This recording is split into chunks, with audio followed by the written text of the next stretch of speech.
final, or will they be able to fight back and turn this one into a Game 3 decider? All thanks to basketball.com.au. Peter Hooley, Bernard Copeland, 15,000 rabid, feral, whatever you want to call it, West Australians ready to cheer on Bryce Cotton here. I get the feeling it's going to be a tough environment for Melbourne. It really is, and again, there's nothing harder to win than a closeout game on the road, because even all the success that Melbourne's had, the recent history here, but doing it when you have a chance to eliminate the home team is really, really tough to do. They'll be feeling good about themselves, but Copes, these games, you know that Bryce Cotton and the Wildcats are going to be ready for them. Absolutely. 15,000, like you said, is going to be very tough. But Melbourne have done that. Melbourne have come over here and had a lot of success, so they're not worried. But you better be worried when you got a guy like Bryce Cotton, because when he gets hot, he's out of control. Well, just to calm their nerves a little bit, all they got to do is look to history, because they have dominated the Cats. They've turned them into kittens, Peter Hooley.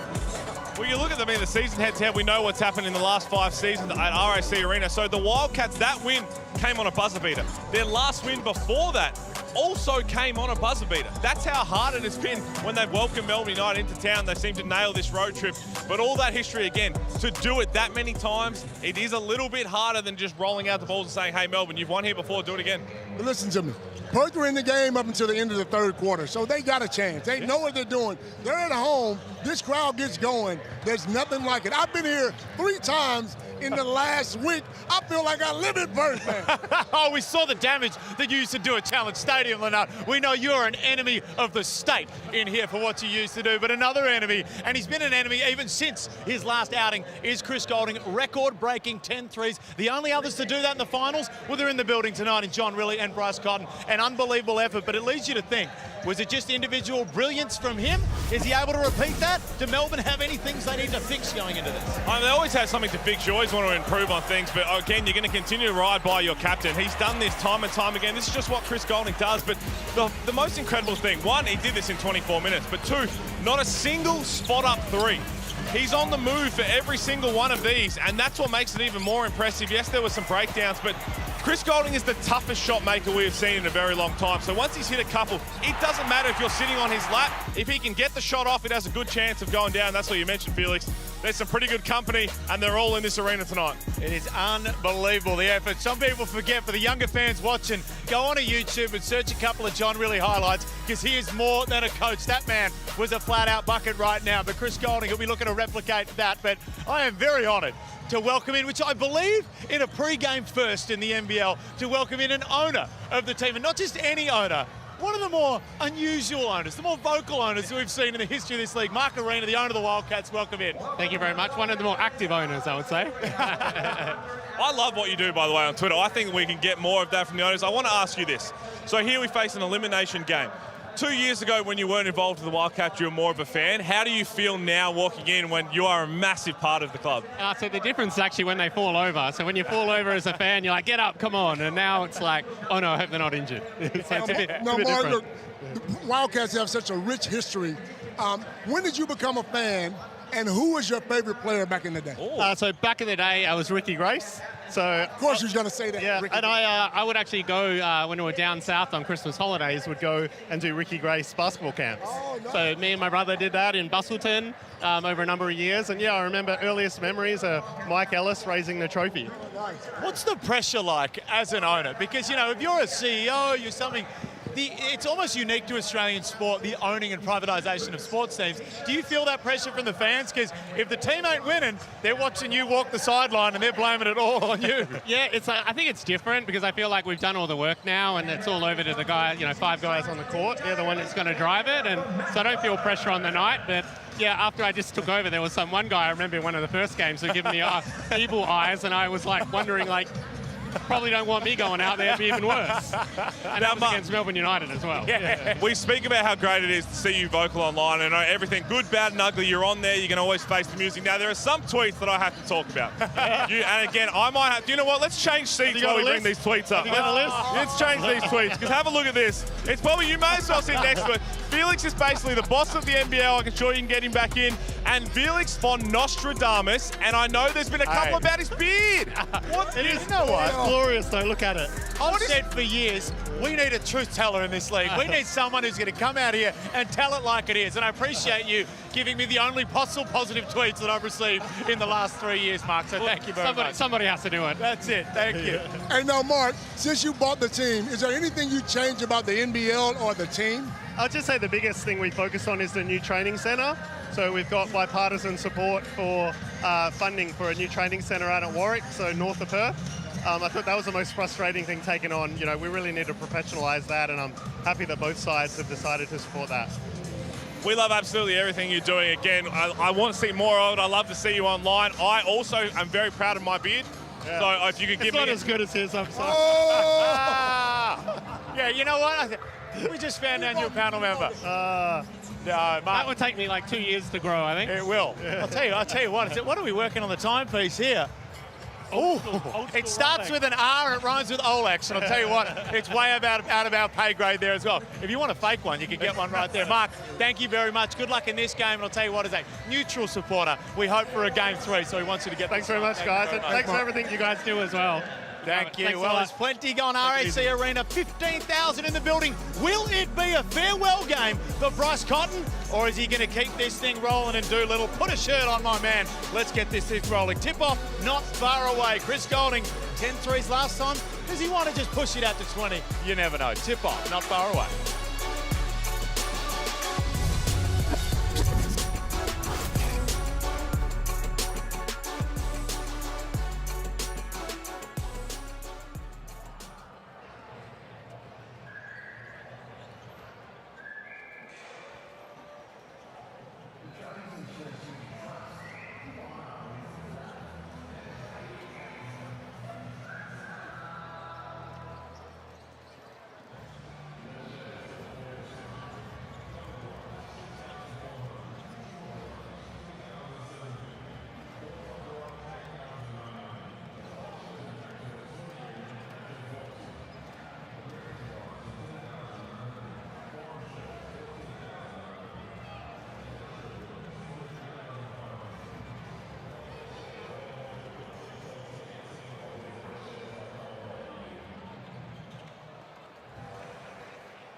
When you're used to playing at such a level for such a long time, there's a lot that's expected of you. There's a lot of pressure you put on yourself.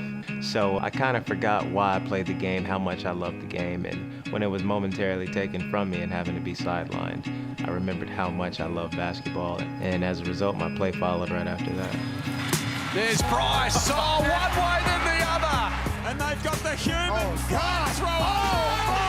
And Bryce Cotton cannot be stopped. Very humbling. It lets me know, I guess, how long I've been out here. It still doesn't seem like that long. It seems like yesterday was 2017. It's nothing I could have imagined happening, but yeah, I just play every year with a sense of urgency, and I live with the results of whatever happens. Australia in general has a special place in my heart, so it feels good to know the league I play in, they think decent of me as well. And they rise for Bryce once more. And the winner, maybe he'll be up here presenting awards pretty soon. It's the legend himself, Bryce Cotton from the Perth Wildcats. Gazy He's done so many tremendous things. I feel he's like what Wilt would be to the NBA when you look at some of the records or the numbers he put up. The magnitude he has, to see that he has that type of respect for me, that's pretty cool as well. It's a match made in basketball heaven. The MVP against the Defensive Player of the Year. 5-time MVP versus a 2-time Defensive Player of the Year. Now in game 1 of this semi-final series, Bryce Cotton, he didn't light the world on fire according to his lofty standards, but I still reckon that Shea thought that he just rolled a few too many in there. He did, and again, Shea came out in that post-game interview and said their bigs have to be higher. So it's a team effort. We know it is to stop Bryce, but I just have this feeling with everything in the air, with the emotion, that Bryce Cotton, I know he had 22 points, you just feel like there might be a 4 in front of his night when it's all said and done. Oh, don't worry. He'll make up the average in this game alone because he gets hot. This crowd gets behind him. Anything could happen. If you think that Bryce Cotton didn't look at the 10 threes from Chris Goulding and say, I am not getting shown up in the league that I am the MVP on, well, you may have an IQ similar to mine. I mean, you just ain't ticking along quick enough. And you got to think about it. We know that the uncertainty about his future, not just in the NBL, but in the Perth Wildcats. So there's all of this surrounding it. Do or die game. You just expect this superstar to do his thing, and it's what Bryce Cotton does, man. And you look at the moments. You look at the big 3 right here, Leonard Copeland. That you've been a member of the big 3 with you, Gazy and Bradkey. This big 3, if you've got them all scoring 20 points, if you had said that to me before the game, then I would have said, you're probably going to win that one. And they all played well. You talk about Cotton not getting his 40 points, but when you got other guys supporting you and helping you and doing their thing. Oh, hell no. Come on. Oh, give me a spell. Are you kidding me? Give me a spell. That's not even a card, man. That's a... Oh, look at that. That's a tax receipt. That is unbelievable. Honestly, you are one of the greats. I respect that, because I saw Ruck handing his card out to people, hoping they do that to him as well. So at least I respect that from you, Cope. Man, it's unbelievable. Hey, maybe writing a phone number on something, but I didn't expect you to be signing anything in the midst of the Red Army. Sorry, fellas. No, we're talking about the big 3. The big 3, man, when those guys play well together, they certainly give themselves a chance, but they need that 4th score. Dylan Windler needs to come to the party tonight. If it's not scoring, he needs to rebound the ball extremely well. He was disappointing in game 1, and I know that he'll take a lot of learnings out of that. He'll come in and try and make an impact, especially defensively. That's the main thing. But John really said in the press conference he needs him to be more aggressive on the offensive end and take, in his words, some unusual shots, which means you have a bit of a freedom. You have a freedom to go out there and just take some erratic shots if it helps your confidence, because 4 points in a game tonight is just not going to be enough. Let me tell you something. You get caught up with trying to guard Chris Goulding, you forget about your offensive game. Now all of a sudden he's missing shots because he's worried about Goulding shooting threes on the other end, and that's what bothers him. And you probably don't blame him for that one either. Pete, you are arguably, maybe Leonard's a high flyer, you're a real basketball IQ. For the Perth Wildcats, they're the ones that are going to have to make adjustments. What did you see from them they're going to need to do tonight? I mean, there was 2 things. Obviously, the one was you let Chris Goulding get off, but you have your own breakdowns that you've got to fix. You can pick a lot of clips out of there, but you understand, look at the shot clock where he is. Windler, I know you're late on that, but that has to be a switch. If you get clipped at all, Chris Goulding had already hit 2 threes before this. You simply have to switch. This communication, are we staying with it? Melbourne United love to run guard-to-guard screens, so they would have talked about that scenes. We can't have that. But offensively, this right here is what you want to see. That's a great screen from Christian Doolittle, and no surprise, Bryce Cotton had a little bit of space and knocked it down. If they fix those 2 things, they're going to go a long way to winning this game. If I'm the Perth Wildcats, I'm letting everybody else beat me except Chris Goulding. He will not. I got to run him up the 3-point line. Let him shoot layups. I don't care. You can have 100 layups, but you're not going to shoot a 3. And then that's what I do. It is a dangerous game, and I agree with you, but it's a dangerous game to say let anyone else beat him on a team that has Ian Clark, the pedigree that has what he's capable of, and Kelsey Brown caught up with him a little bit earlier. Ian, thanks so much for joining us pre-game. I want to ask you about the break. You didn't spend much time with the team. Dean told us that you went back home. Can you give us some insight into what you went home for and how exciting it was to spend some time with your family? I went home for my college, my jersey retirement, Belmont University. Got to see some of my old teammates, my coaches, and family and friends. Got to share that moment with them. It was very special. You know, one of the things that I wasn't really expecting, but at the same time, I was very, very grateful for it. So it was great. You seemed rejuvenated to coming back into game 1. 22 points for you. You started off super well. Did you feel refreshed from that break? I did, but also just knowing, what's at stake and being able to come back ready and locked in. Not being with the team for that week. I obviously went home and make sure I got my work in. But being able to get back with the team to make sure that, you know, we all get on the same page for these few games. You have a lot of finals experience. You've won a championship in the NBL and the NBA. How do you come into playoff games? Is it a different mindset? Is it different, Ian, or is it the same old? It's the same, just a little bit more locked in. Knowing what's at stake, knowing that, you know, any game can flip the series. And so we did our job taking care of home court a few days ago, and we want to make sure that we come in and match the energy level and intensity that we're going to have tonight.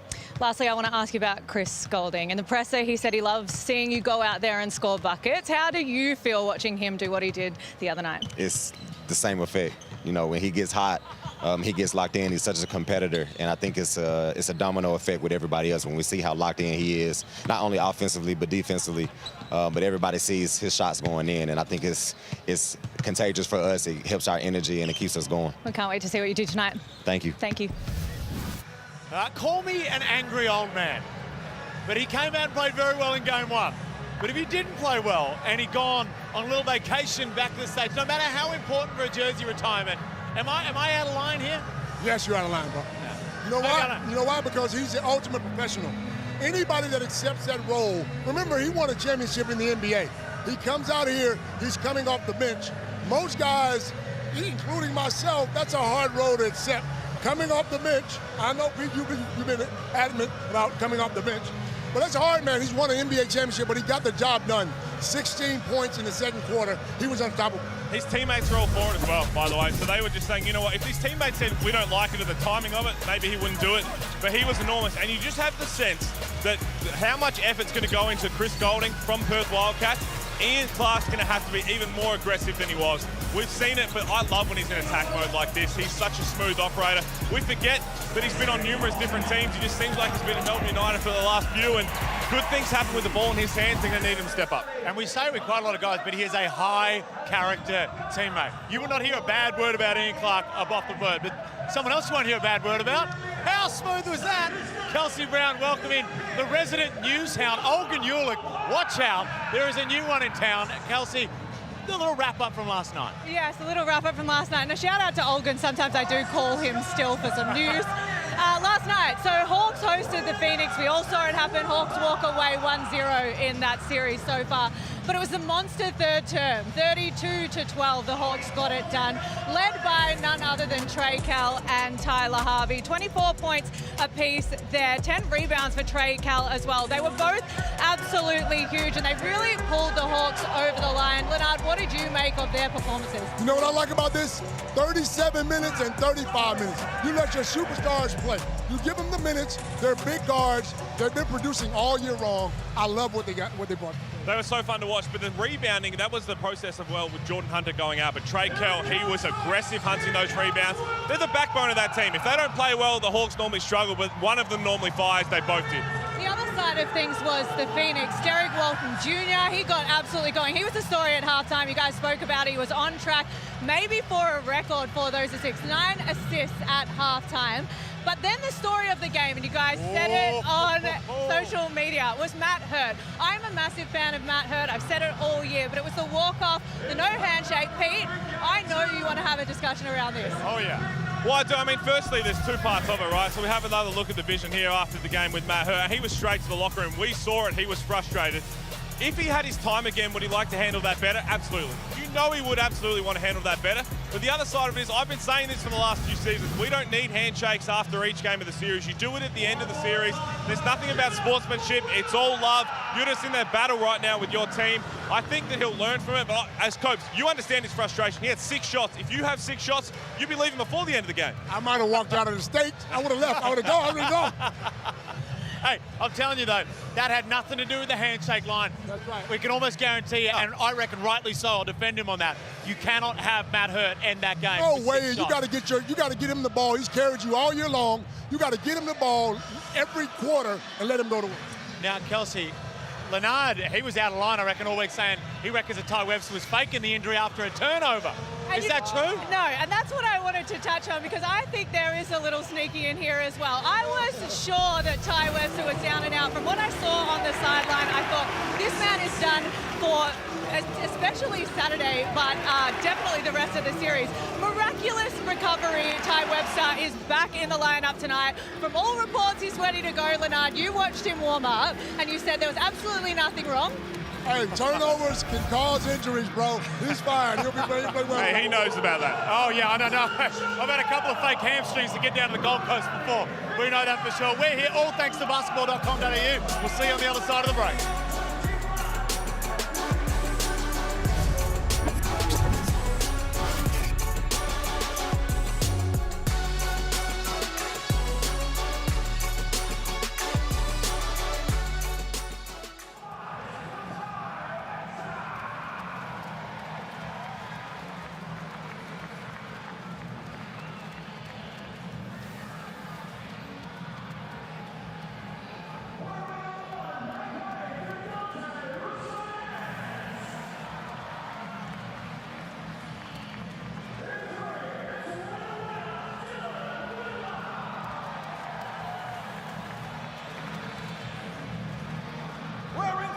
Go crazy!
This program is brought to you by Hungry Jack's and Bunnings Warehouse. 4.7 seconds remain, Melbourne United. They did it against the Sydney Kings. Can they do it at the death? Back to back. Well, I guess the team's collective moment that mattered, my moment that mattered, was Chris's game-winning shot against New Zealand at their place in New Plymouth. You know, we had a target of what we wanted to achieve during the month of January when we were on the road, and getting 5 of 7 road wins was the main one, and we'd already been travelling for a good few weeks. To be honest, we weren't playing that great of basketball, and that was just one of those games where we felt like we needed to grind it out. You know, we drew up the sideline play after I think Mooney hit the shot play before, which was an incredible shot. Matt Mooney outside, cash it! The Breakers are up by 1! The Minerals! Matt Mooney in the Minerals! My memory of it is really, I hope this works. You know, because we changed the play, and I was like, oh, I'm sure they're going to have scouted how we won the Sydney game. A big 5.5 seconds for both of these clubs. Jack White gets loose. Jack White puts Melbourne back in front. Melbourne win. So we'll put a little wrinkle in it. It was something that we had practiced that shoot around, so I thought we'd try it out. The play was for me to try and get open at the top, and they were super physical with me. I actually got pushed out further than I would have liked. Melbourne United, one last chance. CG 43, 37 on the night. Make that 40! Melbourne United by 2! Wasn't executed to absolute perfection. It was a little further out than I think we drew up, but end result was good. Now, hottest man in New Zealand brings up his 10th three-pointer. Shooting and these decisions are such sort of split-second decisions. You don't really have time to second guess, so shoot it with confidence. People of Plymouth, are you not entertained?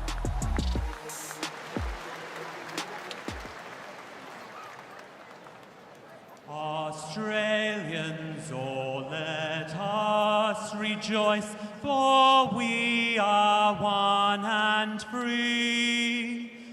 We've golden soil and wealth for toil. Our home is girt by sea. Our land abounds in nature's gifts of beauty rich and rare. In history's page, let every stage advance Australia fair. In joyful strains then let us sing, advance Australia fair.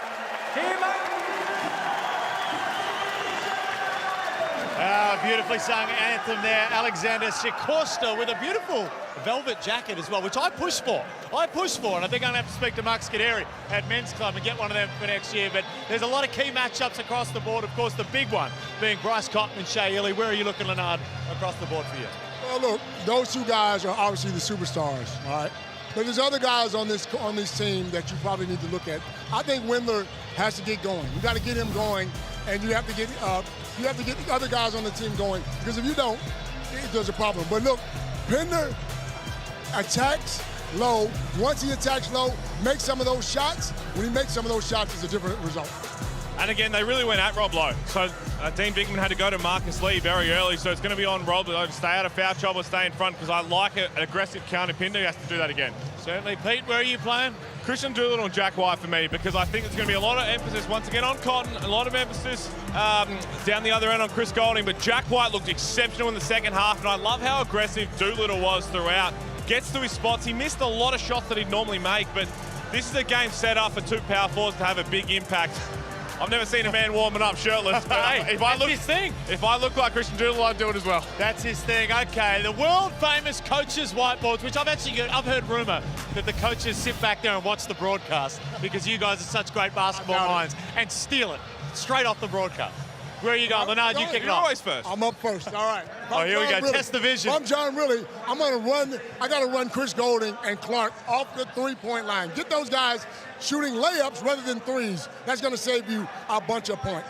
Secondly, what's my second one? Attack the basket. Hey, my bigs need to attack the basket, though. I got to get Doolittle and Pender to attack Lowe and White. Get those guys in foul trouble, right? And thirdly, my third one is get Windler and Henschel in the game. I'll tell you, we got some beautiful sponsors at the NBL, but your optometrist, they ain't going to be one. Oh, they don't want to borrow this. For me, I mean, we talk about the moment, right, for Melbourne United, all the history, a chance to knock out the Perth Wildcats. You've got to go in there, you just got to embrace that. Forget history, though, but just embrace the moment being on the road. Play through White and Delhi early, because it's going to be all eyes on Chris Golding. Get Jack White feeling confident, get Delhi feeling confident. And what Shea Ili said, that was huge. I'm keeping an eye on that. Be higher on ball screens. If Rob Lowe and Marcus Lee want to stay in that deep drops and allow not just Bryce Cotton, but Windler, Ben Henschel to turn the corner, I think Perth are going to put up a big score. In terms of individual matchups, for me, this is the best head-to-head we have in the league from an entertainment perspective. Showtime, showstoppers, it's got it all. But that man on screen right there, the elephant in the room all year long has been, pen has not been put to paper on a contract. A lot of people talking here, it's the first question they ask. Will this, if the Perth Wildcats lose, potentially be the last time we see arguably the greatest player in the history of the NBL, Bryce Cotton, wearing a Perth Wildcats jersey? It's a tough one to think about. It makes me sick. I don't think it'll be the last time. Even if he leaves, I'm sure he'll probably come back. We just don't know. And I think that uncertainty, depending how this game goes, and we're going to continue to watch that close, if Perth's down by double digits at three-quarter time in the fourth quarter, we're going to sense something in his body language that's going to be able to tell us what's happening next year. It's hard not to think about it. I'm sure there's a lot going on in his mind too, but you know that he's the ultra competitor. The easiest way to not have to answer that question is to win this game and not end the season. It certainly is. We hope they keep on going. Now, you remember, if Perth score 100-plus points, they're 14-2. I reckon Perth are going to come out and light it up tonight. There we go. Yeah, let's get your predictions. How about that one? So you're saying Perth will light it up. Bryce Cotton, individual prediction for me. Bryce Cotton, 40 35. Let's get back. Oh, don't back down. Don't back down. 35 points, bro. Don't back down. I think the Wildcats, as I said, winning a closeout game on the road is so hard. No matter how many times you've been here, done it, it's a super hard thing to do in professional sports. I think with this crowd, I think Perth are going to get done. Well, game 2, Melbourne United take out game 1. Can Perth keep their quest for another championship alive and keep it rolling? We'll find out very, very soon. Tip-off starts now.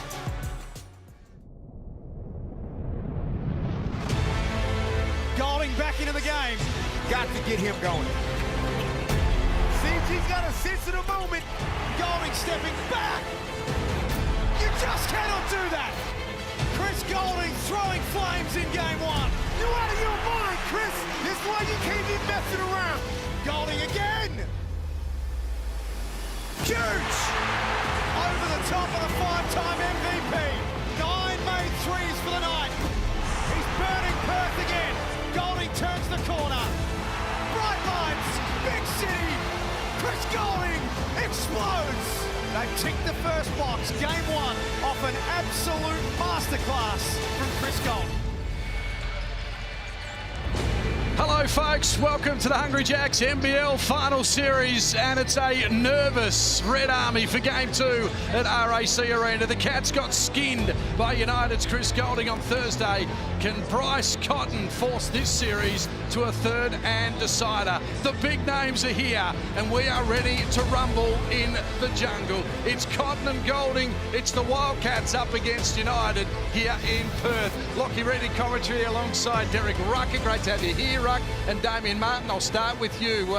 Game 2, always a bit of a buzz around, and there's a lot of nervous fans here inside the arena. Well, it's a big one. It's an eliminator for the Wildcats, and we know the championship pedigree that runs through this franchise, and there's no doubt, Damien, that the 5-time NBL MVP understands and is aware of the occasion and is ready for a big one. He most definitely understands the assignment he's got in front of him, but the reality is it's not the first time he's been here. It's not the first time he's had to carry the weight of the pressure of the success of this organisation on his shoulders. He lives up to those types of moments. Tonight is no different, and I know I don't want to sound cliche here. For Bryce, he almost treats it as just another game because he gets so much attention during the regular season. It's just a slightly different equation this time. We'll talk about him a little later on. I want to talk about Chris Golding.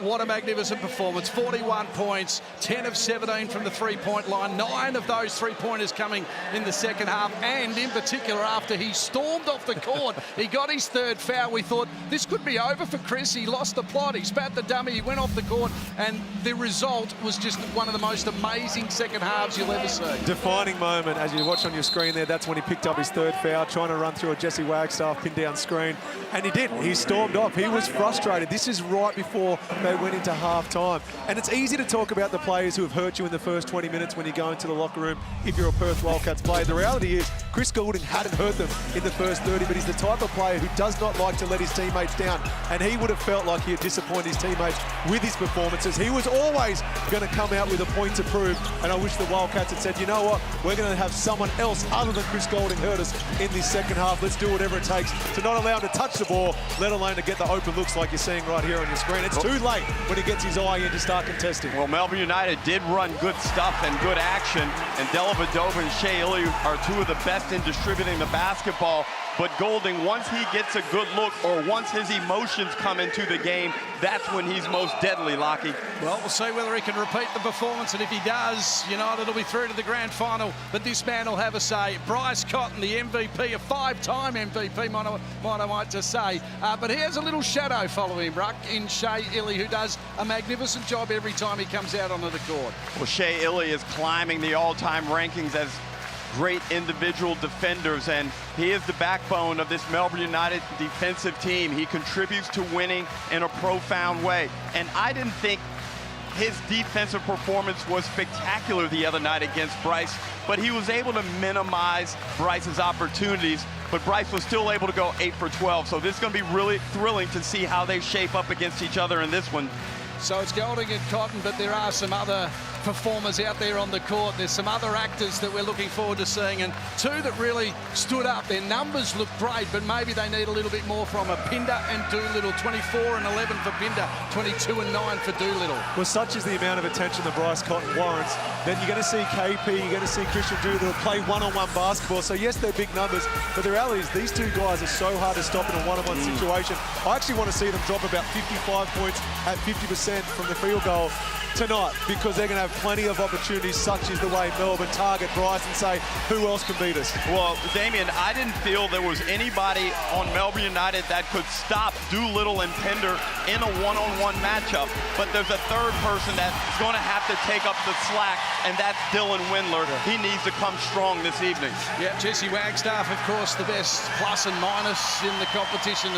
He just comes on the court and he does his job. Only played the 6 minutes on Thursday night, and it didn't come on until the 5-minute mark of the second quarter. You would think in front of these fans he'll come on a bit earlier than that. Yeah, spot on. I just think that history keeps telling us the same story over and over and over again. The Wildcats are a better team at both ends of the floor when Jesse Wagstaff is on it. Let's have a look. Hahn starting five presented by Hahn Ultra Zero Carb. How good? Very tasty, and so too is this starting five, of course. Dellavedova coming off a 9-assist game as well, so he likes to serve up a few nice little deli dishes. And good ball pressure on Delhi, and shading his passing angles away from the potential shooting threats is vital in trying to limit Melbourne United's offensive proficiency. And there's the Wildcat starting five. Dylan Windler, as you mentioned, will have to stand up more than he did on Thursday night. Shot at just the 20%, not normal for him. Usually in the 40s. We're ready to go here inside the jungle. Game 2, semi-final series. The Wildcats and United, two arch rivals with plenty to play for. The pass inside, Ellie up against Doolittle. Basket won't go. White working hard. Ball comes loose. And Pinder will slow things down. Once again, Ellie all over Cotton. The pass inside. Pinder off balance. Windler doing what he has to. That shot will be short though. It was so fast, wasn't it, the opening 5 or 6 minutes of the game on Thursday night. Looks like it's going to be the same as Jack White loads up from outside 3 to hit it. And that's not a good start right there from the Wildcats. You just can't let Jack White get his eye in by having an easy open 3-ball in early transition as Bryce goes to work. And draws the foul, and they'll get a two-pointer as well, so he goes to the line. That is the perfect start, Damo, for the 5-time MVP. I was getting frustrated thinking, why doesn't he have a teammate coming out to set a screen, because Shaylee was trying to get under his skin, but Bryce just finds a way. He's so hard to guard all that way at half court. And if Illy is going to defend up on Cotton like that and really try and jam him up, that's going to expose that blow-by from Cotton. We know he's got exceptional quickness and athleticism. It's just going to be a skill contest at that point. And if he's on his game, that's going to open up a lot of opportunities for him all over the floor. Here's Delhi forcing it through. White trying for the tip in. Now it's to Pinder one-on-one with Lowe.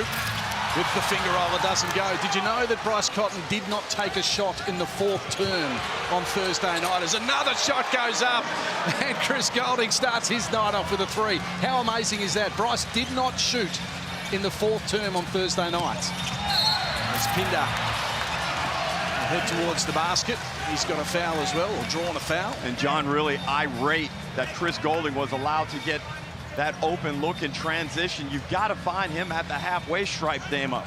Well, you would think coming into the game, as soon as Chris catches it, make him dribble. Force him to put the ball on the floor. Don't give him any type of open look, or at least foul him before he goes into the shot. But that is not the start you want to see if you're a Perth Wildcats player or supporter. Especially when a shooter comes on the road.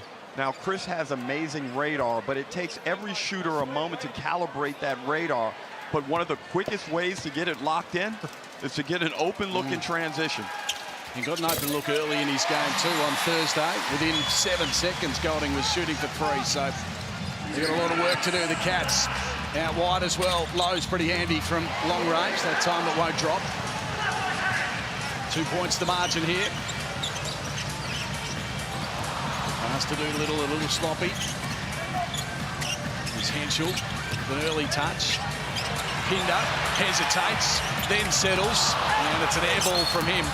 had too much time on his hands. Now, even though that resulted in an air ball, Damo, I like that possession. I like the potential in what they did there. An early drag. The pass was a bit sloppy coming out of it, but the end result was they were able to make Melbourne United defend, and they had them out of shape. Inside working hard is White again. Can't make it go. Here's Cotton again. Wants it back and then lost control. Just pay attention to how Shea Ili will not leave Bryce alone in regards to... Bryce is happy to keep that spacing, and it becomes a 4-on-4 game. But do his 4 teammates have the ability to punish when there's way more spacing on the floor because there's 2 less players involved at times? Still 2 points that margin. Pinder up against low. It's still a United ball. John really wants to check that one out. And Damo, Keanu Pinder in the last month or so has been playing with an increased level of activity, focus, and intensity. And nice little easy basket underneath for Chris Golding, so it covered the 3-point line, but couldn't stop him through the middle of the key. Yeah, you'd be livid. Basic rule of thumb is if you're guarding out of bounds, you don't give up a pass to the ring. But on the back of that note, a lot of that energy we've seen from Keanu Pinder over the last month, where I think he has taken his game to another level, is getting on the ring early, he's going off the dribble early. Instead, we saw him getting sagged off on then by Rob Lowe and thought, okay, I'll shoot a 3. I don't mind him shooting 3s once he's gotten into the game, but let's get a couple on the hoop to start. There's Cotton shooting. Inside Pinder. Been a lot of contact down here, though, Lockie. Yep. Here's Dellavedova keen to get it inside again. Just bustled his way through, even up against the bigger body of Doolittle. Did a good job. So out to 6 now. Could start from United, as expected. Pinder's down. Cotton looking for an outlet pass. Pinder once again puts it to the floor. Keen to take on Rob Lowe. That one won't go. Doolittle looking out. Then he had his pass blocked by Golding. He's under pressure. 7 on the shot clock. Still had some time. And some loose shots going up at the Wildcats end of the courts. Well, they're 1 for 11 from the field to start this game at 9%. Here's Lowe sending it all the way from 3-point lands. Margin getting bigger early in this game. Henschel to the top of the key. Once again, it won't drop. Illy on the break. Looking to feed Golding from outside 3. Swish! This is incredible. What a start from the visitors. And what a start from that man, Chris Golding, with a couple of 3s. United bringing the early professionalism and purpose. As we look at the Amy replay, Illy knows exactly how to get it on time and on target. And speaking of target, Chris Golding has knocked down 2 early from deep, Damo. Absolutely. Let's listen in to John Riley. We caught up with him pre-game. It's the Tangerine timeout. Heading to really... Sorry to disappoint you, Annalie, but it was a very close game. We just got to tighten up the way that we play, and we were happy overall with our performance. It was a close game with 3 minutes to go. Yeah, look, offensively, we reviewed the film. We had good shots. At the end of the day, they made shots at the end of the game. We didn't make plays, so we'll certainly look forward to Henschel, Windler, Bryce, like having a 3-point barrage, and then also Doolittle and Pinder continuing to play the way that they are. So there we go. It's a 12-point margin. Field goal percentage from Perth as compared to United, very, very different. Well, the glaring stat is United are 4 or 5 from the 3, and even more alarming, Damo, is the type of looks they're getting. I don't think they've gone anywhere close to having to play outside of their skill set. They're playing to their strengths right now. We see Chris get 2 wide open 3s. Dellavedova is one of the best of the league at using his shoulder and his strength and getting into the chest of the opposition to create space. He did that to get a layup against Doolittle. He did that to create space for a Rob Lowe open 3. Of their 16 points, I think they've scored within the structure of what you see on a day-to-day basis at training. You've got to know who you're guarding. You know their strengths. So you've got Dellavedova driving at you. You know he's going to target your chest. You know you're going to take a bump. You've got to prepare yourself for that. And Chris Goulden going under on a dribble handoff, that simply isn't good enough by Windler. Nearly a turnover there. Let's head to Annalie Maley, who was checking in on the timeouts. Windler going towards the hoop, but he'll get a score. A rare one for the Perth Wildcats. Take it away, Annalie. surprisingly enough, he spent most of that time out actually talking about offense. He did say he wants to keep on the boards, but I wanted to add, at the start of the game, as soon as there was a stoppage, you saw Melbourne United huddle straight away, and the Wildcats looked a little bit disjointed. Good on you, Adelaide. As Golding knocks down another three, this is amazing. Top of the key, Cotton with a 2. I'd be disrespecting someone if I was a defender for the Wildcats. I'd be saying, okay, we are all in now on Chris Golding. Let's pick a player from Melbourne United, show very little respect to them. So whenever Chris touches the ball, he's almost coming up against 2. Come off Delhi one time. Let's see where Delhi's radar is. Let's see if he can knock down some open jumpers. But right now, any jump shot from Chris Golding is a worse option for Perth than anything else on the floor. He cannot shoot the ball. And with Delhi, you know, you can look at that last defensive possession by Ty Webster saying, great, pick, you know, on-board defense. Well, you know what? Go and sag right off to the three-point line so that if Delhi does want to hit an open shooter, you're right there. Instead, go right up. And offensively, the Wildcats are disjointed at the moment. 3 air balls.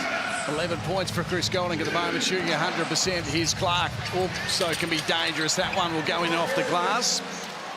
As he was checking in with United, this is of course, a Hahn segment for us. We love a good Hahn. Chelsea, take it away. Yeah, Dean was really happy. He said great job off the tip like last time, but we remembered what happened. They came back, long pass from Daly here and a 2 to finish. Massive from Marcus there. But an insight is Ian Clark has his best performances against Perth. He scored 22 on Thursday, and he's in again tonight. I reckon he's in for another big one. Game insight with thanks to Hahn. Hahn Ultra Zero Carb. How good? It's 23 to 8.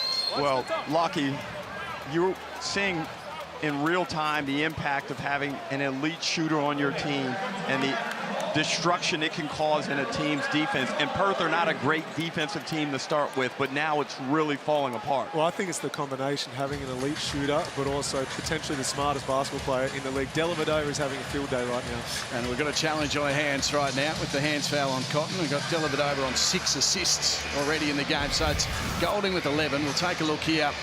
This is what the Wildcats are challenging.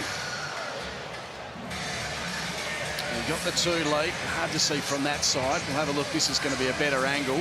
Oh, he's missed everything. Yeah, missed everything. So you would think that one might be in the favour of John Riley.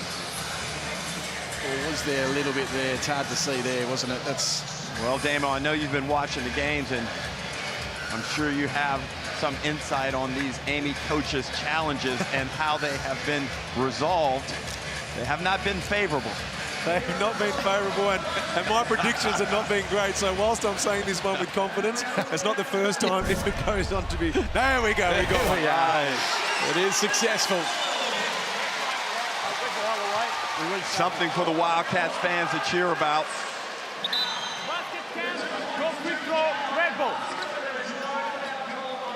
I complimented Bryce before with his patience and his willingness to keep some spacing so they can play a bit of 4-on-4 in the half court. Now I want B just to be a bit more selfish. I want to say, okay, you know what? Yep. I've given you guys your opportunity. Instead, get me the rock, clear out. I know I'm going against 2 Melbourne United players, but he's got to back himself in at some stage. So Clark's got the roll at the moment on him. Here's Aquera. Wagstaff, quick pass down low. Good to see Ty Webster playing. Got the knock on Thursday. Can't make that basket go. Here's Delhi again. Look at that. Fantastic pass. The 3 won't go, but Kyle Bowen says, I'll rebound it and put it back in. Big body underneath the hoop. And I really love the personality of Melbourne United in this game, Damien. They've got that hardened professionalism about them. They're focused on defending and executing and knocking down shots and playing with a lot of belief. And part of that comes from the man on screen, one of the greatest coaches in NBL history, Dean Vickerman.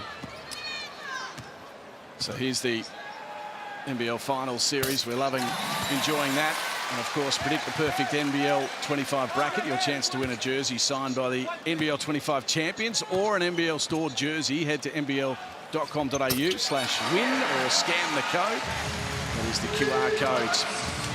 So it's 15 points. Wildcats have not won any game this season after being behind by more than 13. So we'll have to turn things around in this game, importantly, as Clark will miss that one. Windler throws himself at it. Here's Cotton now, up against 3. Aquera stepping into it. deciding to send a long bomb. Now has to defend. Clark just stepping back and into a three-pointer. This is incredible shooting. 6 of 8 from three-point land for the visitors. I covered Melbourne United's last game on the road at Brisbane, and Ian Clark was very aggressive in that game. And I remember having the conversation with Andrew Gaze about this isn't good for the rest of the league because he's finding his rhythm, he's exploring, and he's getting an aggressive mindset. And we saw in game 1 he was outstanding.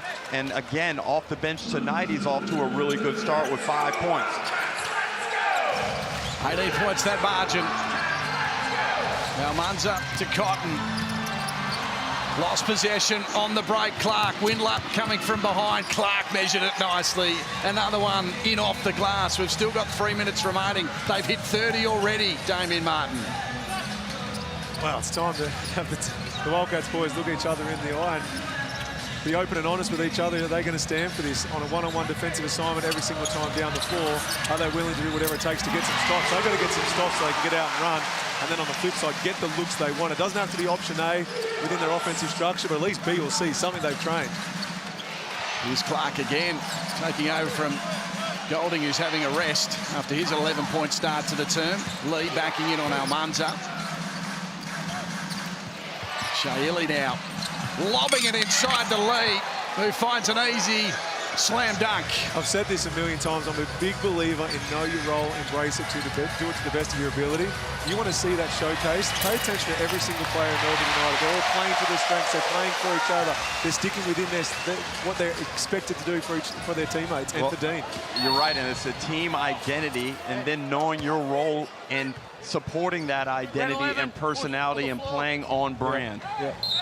Annalie's been keeping an eye on the Perth bench. What are your thoughts, Annalie, right now? Oh, it's looking a little grim down here, guys. As soon as a shot goes in or a shot is missed, there's a lot of heads in hands. You can see the difference between, there's a score, Melbourne United stands up, everyone's up and around. The Perth kind of looks like they got the wind sucked out of them. Deflated already. Clark loses control to Cotton, got 2 against him and drew the foul. Shaili looks and wonders. And to Annalie's discussion, you know, being at the crib down 18 in an eliminator has a serious impact on your emotional status. As my colleague right to my right, Lockie, is going through it somewhat a little bit right now. Mate, I'm just an impartial commentator. Don't mind my facial expressions at times. Melbourne playing some quality basketball. I want to make that clear. That what they're putting on right now is very impressive. Cotton gets his first. When you start looking at ways to get back, maybe, Damo, you get up the court a little bit, drop back into some zone. I don't know, but without Golding, well, Golding's on the floor, so maybe you try and save that for when he's off the floor, but... Well, I look at the lineup right now, and you go, okay, Chris, renowned three-point shooter. You've got to respect the bigs for Melbourne, but how can we try and play to our strengths? And I was going to say, you flat out do whatever it takes to make sure Chris doesn't touch it. And there's another 2 going United's way. And look, it's easy to give the Wildcats a lot of grief right now with the way they're going about it, but on the flip side, Melbourne United clearly understand what they need to do to be successful and get the ball to their guy, Lockie. Yep, professional outfit, played together for several years, look comfortable with each other, and they're doing the job right now. They got 34 points, still got time on the clock as Bryce will be called for the foul. A little slap away on Jack White. That'll be foul number 2 on Cotton. John really wanted that call on the floor, but good post up there by White. It wasn't the biggest foul I ever saw from that angle, Damo. In real time, I thought he did get a foul, but Webster should have gone straight over. We've got Bryce, our best player, already got an early foul. We've got a mismatch in the post. Let's just go double team and see if they punish this. So a miss for Jack White. Maybe the best thing to come out of the first quarter is burgers for the hotel fans, because it hasn't been entertaining for them so far. They might get it. And Ty Webster's revving them up as well. Now. They're not going to go hungry. They might go home losers, but they're not going to be hungry at the end of the night, thanks to Hungry Jacks. There's the code word, and one. How ironic. How ironic. And we saw a really short free throw attempt in game one from Jack White that went about 13 feet. Pinned up. Almost got to milk the energy now of the crowd. Can feel they've revved up a touch. Almansa with the hook shot. Drops in. An important 48 seconds right now. Get a steal here, more points. Still a big margin, but they might feel like they're in the game, but this man can change everything. Give him some space and he'll fire away. Oh, big screen, but called for a foul. Good call there from Michael Aylen. Lowe just leans into him excessively. Can't do that nowadays. When I played, that was legal. Now you must establish your stance and not lean into that defender, Damo. This is a big moment. Can they get a score, get a stop, go in down 12, down 11, whatever it may be? This is massive right now. United have dominated. Cotton passes inside. Almansa feeds it back to his star. Top of the key, he'll shoot and draw the foul. Chris Goulding is asking for the elbow, saying that Cotton is leaning into Shea Illy as he tries to ride his hip. I'm not so sure. So Illy's got a couple of fouls now. Smart. Bryce Cotton is allowed to elevate in any direction when the defender is not in a legal guarding position. It's one of the very few breakdowns Melbourne have had defensively. I think if Chris could do that all over again, he wouldn't be guarding Windler as tight. He'd be taking away that free throw line that Bryce was able to get to. Cotton sits down and Henschel comes on. 20 seconds, 13 points the margin. Big stop here, Damo, just to get them feeling good going into the quarter-time break. Give them that little bit of momentum they need. But it could go the other way with a big basket, and there'll be a foul in there. Is that off the ball? They got fouls to give here. Yeah. Potentially use another one provided the... Now, Munzer called for that one. Off the ball was just a little bit of a tripping, but Almansa was the one called for that. 6 seconds on the clock before quarter time. It's been an impressive start, more than impressive start for Melbourne United's. And the scoreboard operator here continuing to run the highlights to incense this Red Army. Here we go. Pass inside. Oh, dear me. That is the way to finish a magnificent term of basketball. A lethal dunk underneath the hoop. 36-21 is the score. United on fire, and so too is this man again. Chris Goulding has the 11 points to his name at quarter time.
You're back with the Hungry Jacks NBL, and don't Melbourne United mean business in Game 2. They've silenced the Red Army early with a 36-point first term. Chris Goulding picked up where he left off, 3 from deep early in that first quarter, and he led the conversation for United at the break. He said, we spoke about an 18 to 23 point first quarter and we've done 36. It's amazing, but there's still many possessions where we can be better. Annalie, you were listening to the Wildcats? Yeah, Bryce asked for a lot more defensive intensity. He called for 3 stops in a row to start this quarter to try and get them back into the game. The rest of it was talking about how to defend the screens coming from Melbourne United. JR wanted them to reattach and anticipate the screens, stop acting surprised when they're setting down screens for Chris Goulding. Good on you, Natalie. Well, they didn't get a stop to start this one, but they will get some points. The Perth Wildcats, 2 assists to 11. Melbourne have really spread the ball, and 68% from the field to 31. There's some of the stats that stood out in that first term. United dominance. Dellavedova's got 7 assists. He's done a great job in spearheading as Goulding lets one fly. I think his penetration game is now open, the way they're defending him. So Doolittle will work against White. That one a little firm.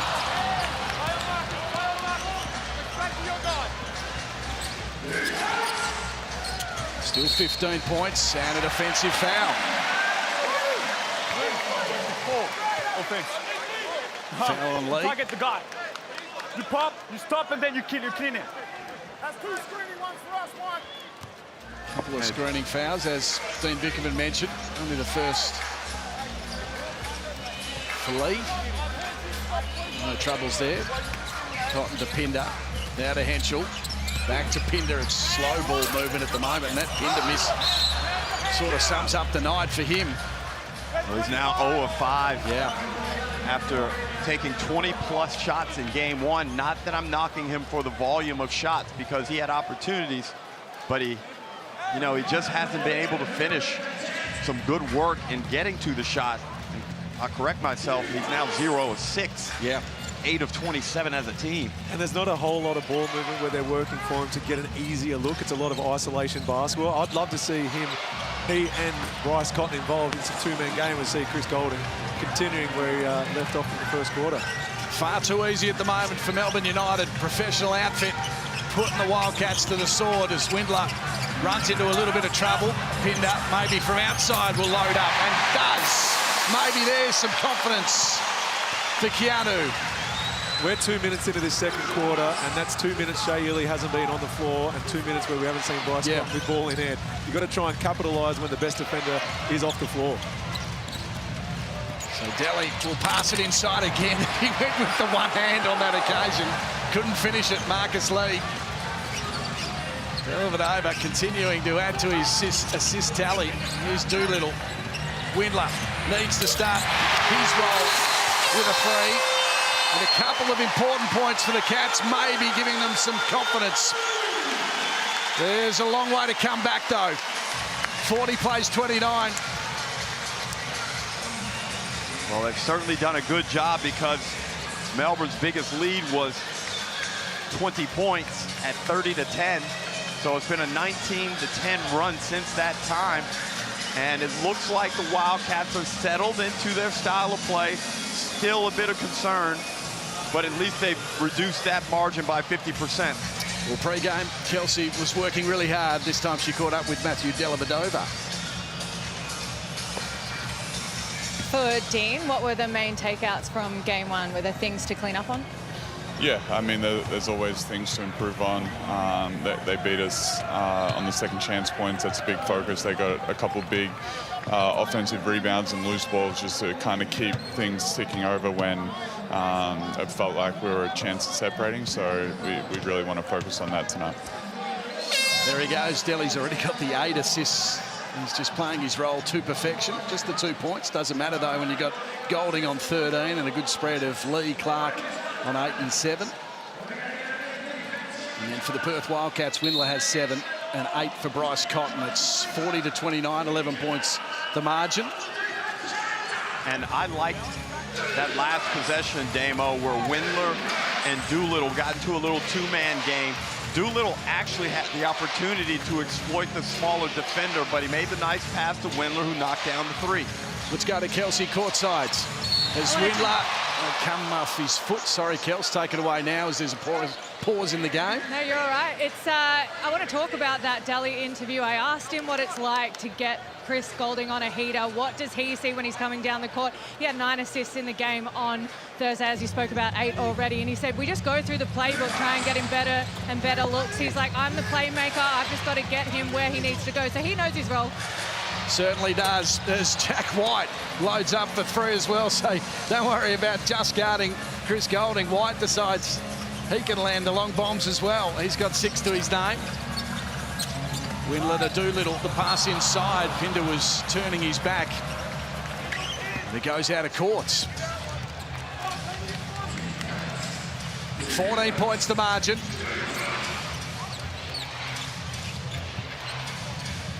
Henshaw with the job on Goulding at the moment. Cotton with Clark.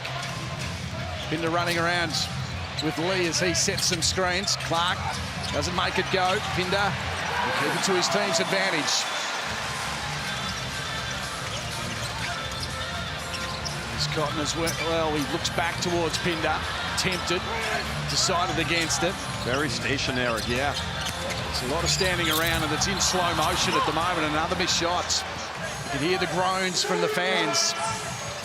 As Clark will see an opening and then swatted away by Pinder, came off the foot of White's, and it'll be a Wildcats ball. And John really will bring Ty Webster in, specifically probably Damo, to provide a little bit more defensive punch now that they've slowed Melbourne United down somewhat, but also some direction, some penetration on the offensive end and get bodies moving. Yeah, I think Benny Henshaw's done a great job in the last couple of minutes. He's been a big reason why they've come up with a few stops at that end. But yeah, do they have some structure now? Can Ty use the tempo? He likes playing fast basketball, so can they get some easy ones in transition when he's got the ball? So here he is now with the speed, taking it to the rack. It rolls around, doesn't go. Good aggression though from Ty Webster. Lowe was trailing. That shot doesn't go. Delhi takes the boards in between a couple of players. He'll set things up now. Doolittle with the job on Goulding. Little push off from Delhi. Sends it up. Well done by Shea-Ili. Jack White strong. And he'll be fouled. Jack White, strong effort. And a guy who isn't always required to be a big contributor, but just needs to keep his effort up and maintain a very aggressive mindset on the offensive end. But he's got 6 points here, a chance to get up to 8. Well, Trevor Gleeson is watching this from Japan as we speak. I know that he used to live by the rule, rebounding forgives all sins. That was a great possession defensively by Benny Henshall in particular. Matthew Dellavedova force a tough shot, but they don't come up with the rebound. All is forgiven because Jack White could drop 2 here. Oh. In off the glass. He does drop 2. Whoa. 16 points now, that margin. They stuck it to 11. United have the response. The MVP looking to change things. Inside he goes. The floater won't go. Strong boards from Krebs. Looks to hand it off towards Goulding. Webster. Up and in on him. Goulding firing. That one was a little short, so the pressure was good on that occasion.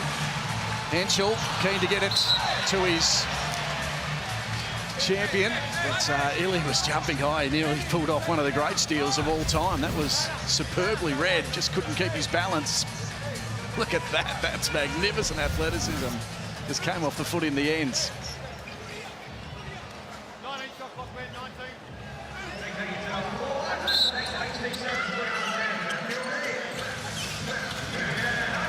Here's Webster, Krebs defending him. Down it goes towards Wagstaff. Nice pass there by Doolittle, but he still needs to be aggressive. Looked a little bit apprehensive there with the basketball. He can't afford to go into a shell. Just the 2 points for Doolittle. Looked a little hesitant too on Thursday early in the game, but he changed things around. with a bit more aggression. Illy inside he goes, just trying to work his way around, and underneath with a nice two was Krebs. The bench players standing up as well from United. Here's Cotton. Pass to Webster, he was covered on the baseline. With a little fade away and it's short.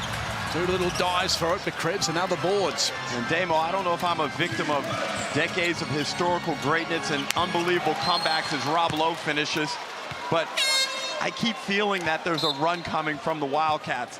I don't know if that's the history that I just mentioned or if I'm just being delusional. No, there's got to be a run at some stage. Right now you got Melbourne United. They're all on the same page. They're reading each other's cues.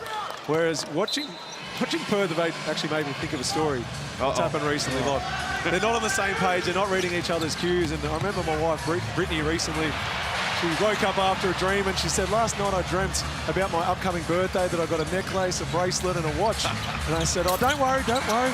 And on her birthday, she opened a present and there was a book, How to Interpret Dreams. She wanted to know what all that meant. I think I misread that cue when I said, I've got you, just wait for your birthday. Thank you. Another Damo story. We love him. This is a Hahn Game Insight. Well, let's head to Annalie, the Harm Ultra Zero Carb. How good for the inside, Annalie? I just want to talk real quick about the rebound count between the two teams. At the moment, Melbourne United sitting at 20, Perth sitting at 14. It seems like there's a lack of urgency when it comes to crashing the glass, like what you were talking about before, Damo. Forgiving all sins. I'd like to see a little bit more heat on the glass from the Perth Wildcats. Well, Annalie, one of the problems is that United are shooting 60% from the field, and there's just no stopping them, and there's just not many rebounds for the Wildcats to get because they're not taking care of business in the first phase of their defensive possession. There's one for you, Annalie. There's a miss. Bryce with it. Two on him. Wagstaff, long way out for Jesse. Does not matter. And Dean Vickerman wants a timeout. The Amy replay. Bryce continues to play the right way and finds one of his long-standing championship-winning teammates. Wagstaff's going to be able to do this when he's 70 years old. It was a big shot. It was a long way out. Usually he's a little closer, Damo, to that three-point line. That would have stretched the old bicep a little bit. Yeah, usually trails in that little bit closer, but look where he set that screen. It was right on half court. It wasn't waiting till it was 1 meter behind the three-point line. It got in as early as possible, knowing that he's going to drag some attention with Bryce, ball in hand, wide open three. Well, the score is 51-37. And the NBL social media channels are the best way to keep up to date with everything that's happening from around the league during the final series. Get the best behind-the-scenes access via NBL's TikTok, Instagram, Facebook, of course, X and Snapchat channels. Are you on Snapchat, mate? I am not. No. Follow at NBL now and get closer to the action than ever before. Damo, you on Snapchat or are you just on the regs, the Instagram and all that sort of stuff? Oh, I'm not very good with social media. No. I'm pretty useless. No Snapchat for me. Okay. So 14 points now the margin. Got out to 17. Hang on, look, you can't ask us about it. You've got someone who does your social media. Well, I got someone who does my Snapchat because I really don't know what to do on it. So my daughter does it. So I'm not sure what she's putting up, Ruck. Hopefully it's good stuff, good quality. If you speak of quality, you can look at the Melbourne United offense. Off of their 21 field goals that they've made, 17 have been assisted. Yeah. They're really working as a team. It's a great sight. They're in full flight. Krebs looks out wide again, setting up Clark. That one could have been called for a foul, but not. We are in Perth. Here's Windler. And that time Pinder will get it in off the glass.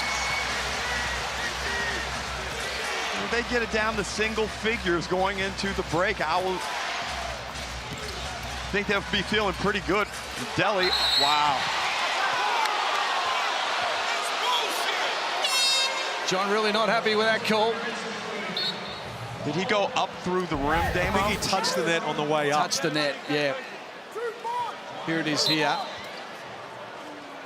Yeah. Marginal, but I think his thumb is in the net. 53-39, 14 points to margin. United standing up to all challenges. Pinder puts it on the floor, out of control, but he'll get called for the foul.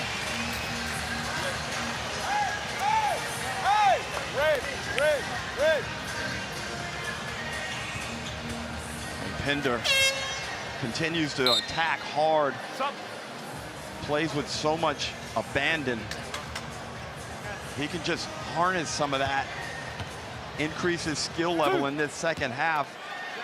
I think the Wildcats can really make a run at it. So Rob Lowe has a third foul. He'll sit down as Pinder goes to the line, drops his first. A little bit of concern there, but when you've got a margin of 13 points, not a lot of stress. And Marcus Lee coming back in. Yeah, so that's right. Very handy player. I'd love to see how many possessions the Wildcats have had in this first half, where they've had 3 or more purposeful passes within the possession, and what that led to. We're counting it down to half-time. Dellavedova been terrific. Double team though, under pressure. He'll find Lee, lobbing it in. He's reaping the rewards. Well, that's 10 points for Lee on 5 of 6 shooting. Here's Pinder again. Ran into trouble. Windler was covered nicely. Had to go with the floater. Now Pinder decides, well, I've been struggling from inside. I may as well have a crack from outside. That one won't go. And Delhi wants to take on Henschel. We saw he tried to outmuscle him on Thursday. This time decides just to wheel back and shoot for the 3. Good desperation from Lee. He nearly stole it. Damo, they've got to figure out a way to get Doolittle involved offensively. Henschel in the corner. Doesn't go. I'll be getting Doolittle involved in the pick and roll, because you know his man is going to help off Bryce, and that might open up just that little bit of space. We know Bryce is a willing facilitator. Get those two involved in the pick and roll, because Christian's been so good from over the past 4 to 5 weeks that he is, you're right, he's an X factor for this team if they're going to have some success tonight. Pinder backs in, then feeds it out towards Henschel. Once again, the baskets don't go for the Wildcats. The fans can't believe it. They're shooting at 33% from the field. And United are at 54 and 50 from three-point line. And they'll wind it out here as Delhi knocks over Henschel, then runs into Pinder. And there was a foul on the floor. I believe that was an offensive foul. A flopping warning it'll be on Henschel. Let's have another look. I think there's enough contact on that one. So Michael Aylan's called the flopping. It's a tough one, because I complimented Delhi of knowing where that fine line is between that physical contact with shoulder to chest and getting away with it. And if you don't go down, if you're Benny Henschel, does that mean Delhi can get away with it more and more when he's in the scoring position? Well, I don't think he had any choice other than to go down. You clearly grabbed him, that's why he turned it over. So there's a foul on Pinder for the inbound pass.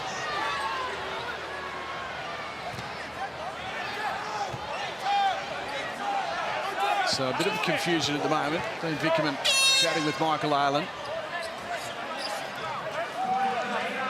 And Pinder will sit down with another personal foul. Keanu Pinder.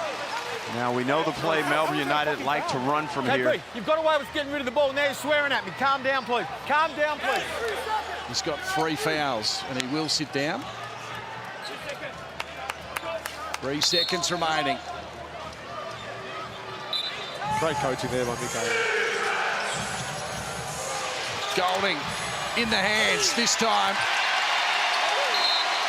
Did he cop it in the face, or is he disappointed? No, I think it's just he's disappointed that he either didn't get the foul, or I'm not sure why he was disappointed, to be honest, because it would have been a miraculous shot if he had nailed it. He was right in the corner, hand in the face. But anyway, it's been a really impressive start to the game. It's 14 points, Melbourne United. They've come to town. They win this, they're through to another grand final series. Exciting times for them. Well, that was a very good first half. They couldn't have scripted anything better. Put up 55, hold Perth to 41. Let's go to Adelaide, who has one of the stars of the game, Maddie Dellavedova. You guys moved the ball really well in that first half. You've got 18 assists as a team. You've got 10. Talk to me about what it feels like out there. We're in a good rhythm right now. I think it helps when we can rebound and get it and get out in transition, but the defensive end is a focus. Held them to 41, but there's still some things we can clean up. So what do you think is going to be said at halftime to keep that momentum and focus on in the second half? Start to the defensive end. Got to stay aware of Bryce. Jesse's came in and hit some big shots. All right, good luck for the rest of the game. What a stat line there. Incredible stuff. That's Dellavedova, and of course the halftime show is coming up for you. Felix Copes and Hulls has it all under control thanks to basketball.com.au. It is United by 14.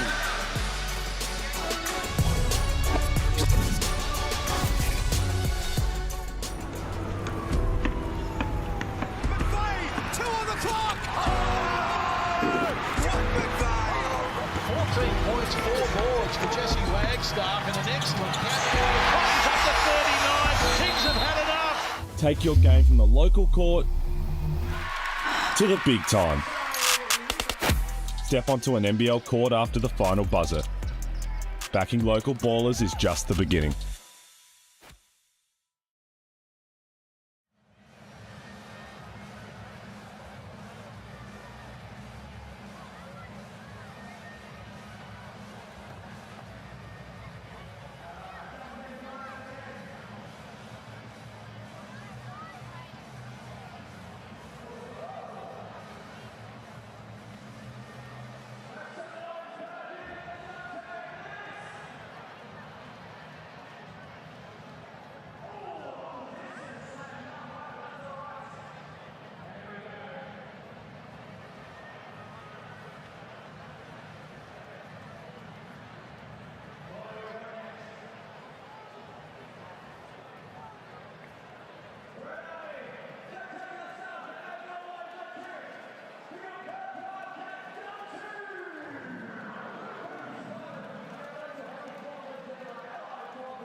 Wildcats season hangs in the balance, trailing by 14 at the main break to Melbourne United, who took game one and elimination is not far away for the Perth Wildcats if they cannot regain their composure and trust their stars to get back into this game. For Melbourne, it's the usual suspects. Chris Goulding leads the way with 13 points, and they'll be having PTSD flashbacks to game one if he keeps rolling. We're here all thanks to basketball.com.au, your home of Aussie hoops. Peter Hawley, Leonard Hopeland, what jumps out to you?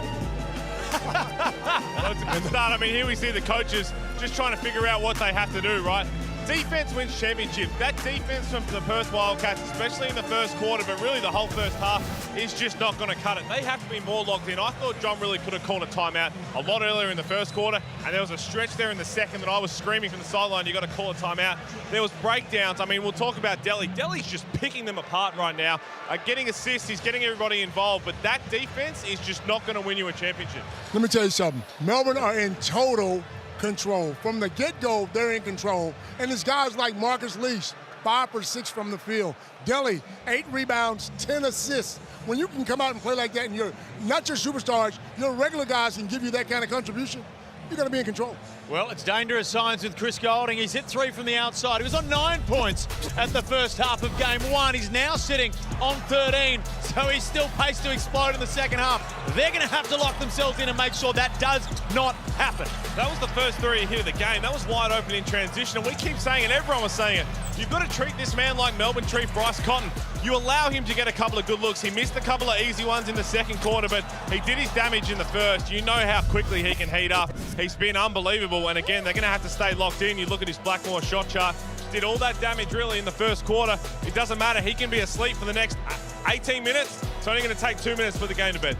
I don't know if Perth have heard this or not, but this is a playoff game. You can't let a team come into your house and shoot 53% from the field in a do-or-die game. Something has to change. And the other side of that is Perth were trying to dig their way out of it by taking really quick shots down the other end. I mean, they were not getting the ball through hands. Damo was talking about in the coverage, but also give a massive shout-out to Ian Clark. Shaley went off with foul trouble. Ian Clark was all over Bryce Cotton. That's going to make Dean Vickerman feel really good that they're in a great position, but this next second half is everything. Derek Walton Jr., 9 assists at halftime yesterday. We're going to see the same from Delhi, who sits on the same. Derek Walton Jr. went on to only have 2 in the second half and disappointed us. Delhi, can he continue that role? Because if he does, it's danger signs for the Wildcats. Anyone aspiring a point guard, I mean, we know what Delhi's done in his career, but even look at him just setting everything up from early in, all the possession from the transition. He is just a puppet master right now. Wherever he wants anybody to go, they're going to go there. He's filling it up. This is what Delhi does. He's not forcing anything. He understands the assignment, who's open, where can I get to my points, and he's just beating everybody. And this is not just a champion of the game, but this is a guy who's won a champion at the biggest level, coach. He knows what it takes. 100%. This is a small game for Delhi. Delhi's in charge of this game. He's running the show. I expect him to have a triple-double the way he's playing. He's focused. He's not smiling at anyone. He's playing real good basketball. Melbourne United looking locked in at the moment. Can the Wildcats keep their season alive in their second half? You get the feeling it all rests on the shoulder of that man right there, the MVP in Bryce Cotton. But tomorrow, the 4-day Hoops Finals bonanza continues because it's game 2. The Southeast Melbourne Phoenix taking on the Illawarra. The Hawks, well, they blew that game open in the third quarter. Southeast Melbourne, they've got to get it done tomorrow at 2:30.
I started playing basketball when I was 9. Well, I started playing for Murcia, my hometown, and then I moved to Madrid. I played there for 2 years, and then I went to overtime. I went to the G League Ignite for a year, and then I'm here. I am very happy for him.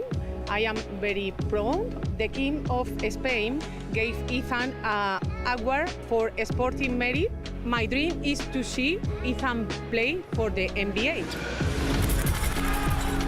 I have improved a lot. I think thanks to the coaching staff, I've been able to put in a lot of work. Individually, just keep improving, keep getting better, and just get ready for the draft. All right. All in. Us having the success we had with Alex and Alex propelling himself to be the #2 pick really, I think, helped us recruit Ethan. I think we've shown that we have the platform and the foundation to develop a player, as we've done with Alex, to get to the next level, which is the NBA for him. Lucky you're with Amy. Amy presents When Dreamers Become Next Stars. It follows the Spanish sensation Ethan Almansa as he takes the next step towards the NBA draft. But he's got more important things right now as we get stuck into this second half. It is United dominating 55-41. The body language, D-Ruck, as I was watching the two teams, so different. The Cats looking very flat. They need to find some energy, otherwise this game will be done at three-quarter time. They need to lift quickly, and one of the dangerous trends right now is that Melbourne United are dominating with points in the paint, an area where they dominated game 1 also. And Chris Goulding comes off for his first look. That's dangerous that even occurred again. Yes, that's right. Here's Cotton. He went without it. And once again, that sums up their night. Nothing going right for the Wildcats. Damo, I'm not sure if you agree with me, but the 14 seems like it could have been worse. Oh, absolutely. The Wildcats should have gone in with some confidence because they're far from playing their best basketball, yet the margin is still very much within reach. Lucky, I felt it was a 22, 24-point performance from Melbourne. Wow, basket will go in. Somehow, the spin move was productive from Pinder. And Doolittle will tap it in. He's the man, isn't he, Doolittle? He's just got the 4 points to his name. He's got himself, 6 rebounds at the moment, 3 assists. So rebounding and assists, okay, but the points, he needs to be in the 20s for them to have a chance of winning this game. One of the challenges on this end is Pinder's got to play with these fouls early. Yeah. And provide interior presence on the defensive end and some rim protection without fouling. Here's Henschel. Stop there. Big screen from Pinder. He falls over. Goulding did a little trick move as well. Doolittle can't make the play. Here's Ellie. Feeding it back to Lee. Gets it back.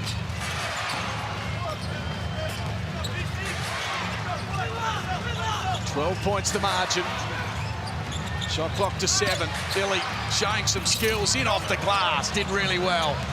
Good patience. Individual brilliance from Shea Illy. Hasn't done much in this game in terms of scoring, but that was very sharp. So now to Windler.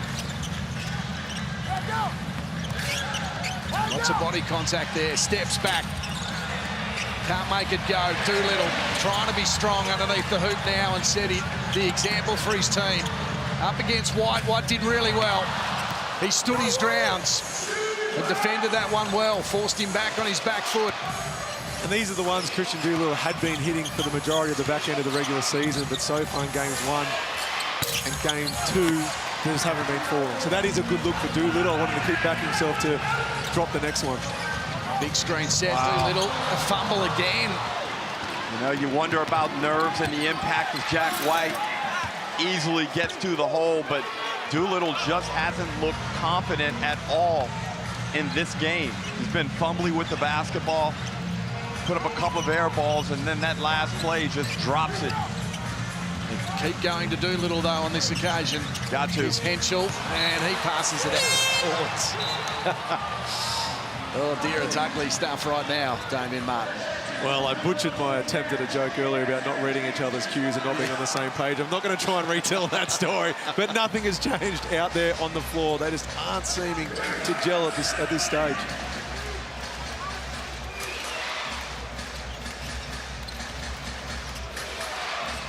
16 points, that margin. Illy again to the hoop. That one blocked. Cotton is smarting. Pinder, Henschel puts it on the floor. In underneath he goes, and an offensive foul.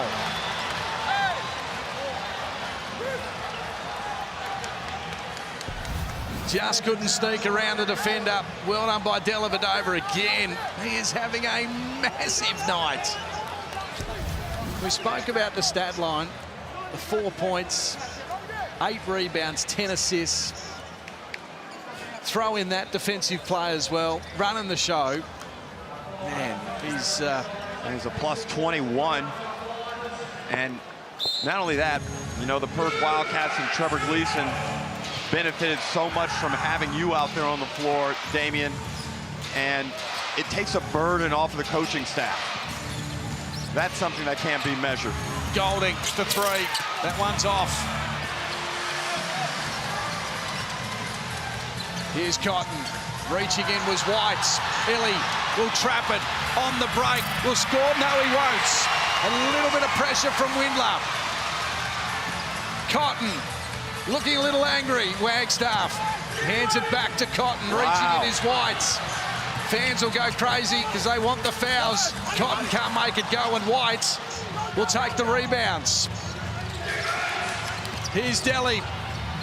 He passes inside. Lee will lose it. Henschel against two. Does he go all the way? He does, but misses the baskets. The Red Army are just dying for a reason to go and get after this game. And Wildcats are getting stops, but they're not able to put some points on the board. John really flirting with the technical foul. Yep. We know what happens on Thursday. He blamed himself. Pass is a little too tricky. Cotton got the two. Fade away. Doesn't make it go. This game has devolved into just a... Jack White is exhausted. He's pleading with Dean Vickerman. Well, you can't stop the clock. It's not the NBA. You got to keep playing, Jack. He's puffing and panting. He's had a massive couple of moments. John Riley has lost it. There's a blocking foul on Henschel. John Riley is about to burst wide open. Well, in 5 minutes since halftime, Melbourne United have only scored 4 and the Wildcats 2. This basketball at its best. Are we in the playoffs right now? It's gone real scrappy. And Vickerman puts Kyle Bowen into the game. Almansa and Webster with the double team. Low, he was left to throw it up. Bowen, really good stuff. To Dellavedova for three, no. Almansa. Someone has to bring this game alive. Windler, maybe. That's one. Big hit in transition from Windler. Everybody is just edged forward in their seats a little bit, Damo. I'm loving the aggressive nature Dylan Windler has brought to the game, and that was a huge three. But the momentum killer Clark, time and time again, he just comes up with big shots. All right, let's get a Hahn game insight with Annalie Hahn Ultra Zero Carb. How good, Annalie? This has been an amazing couple of minutes of basketball. And I say amazing, that's not good amazing. Yeah, it's definitely been interesting. I want to highlight that after Ben Henschel's last foul, came off the court a little bit frustrated and he walked out. He's been gone for about a minute and a half. I think he's making his way back now, but there's a bit of frustration creeping in and you could see the emotion all over his face. He's done to Chris Golding. Maybe he's going to come out and shoot 32. Well, the NBA scouts will be liking that. Doolittle fumbling, low desperates. And a jump ball. It's happened a fair bit, hasn't it? Doolittle in particular been very sloppy. There's Benny Henschel. Breathing fire at the moment. It's 15 points the margin. Still got 4 remaining in this third term. There's a bit of push and shove as well. Thank you, guys. Low on Almansa. Doolittle. Back to Windler. Wants to put it on the floor, runs into a bit of trouble, but still gets the two. So maybe he's the man to inspire his team. Well, what is the record? I think they're undefeated when he scored 15 or more points. Yeah. So he's up to the 12. And it's a 13-point margin. Cameron for three. That'll settle things down for the visitors. Got all the answers, don't they? Well, that's still 16. Sorry, Lockie. That's 3 times where Melbourne United have come back with a score just to stifle a Perth potential run. Almansa inside for a long time. That one doesn't go. Cotton nearly hauled it in. Delhi on the break. Trying to go to work and really going to work. Another 2 for Matthew Dellavedova. Could have been an M1 as well. Yeah. I think the Wildcats got away with one there. Just an outstanding lead guard. Strong with the basketball. Does a great job of reading tempo. And great decision there to go with the 2-foot floater. There's been moments in the game where you feel like the Cats are coming back and trying to get it inside double figures. It's a long way back from here, but every now and then, United just turn around and Cameron hits a 3. Clark hits a nice little jumper for 2 just to settle things down. They're a star-studded outfit, this team, and they can feel that grand final berth as we count it down to 3/4 time. Webster. Windler got Cameron. Passes inside to Webster. Has to go back and shoot away. It drops in as well. Point count. 12-11. Oh, So the foul will be on Cameron. So the points will count. And the foul was against Cameron on Wagstaff underneath the hoop. So the Cats will have another chance here. Windler with the inbounds.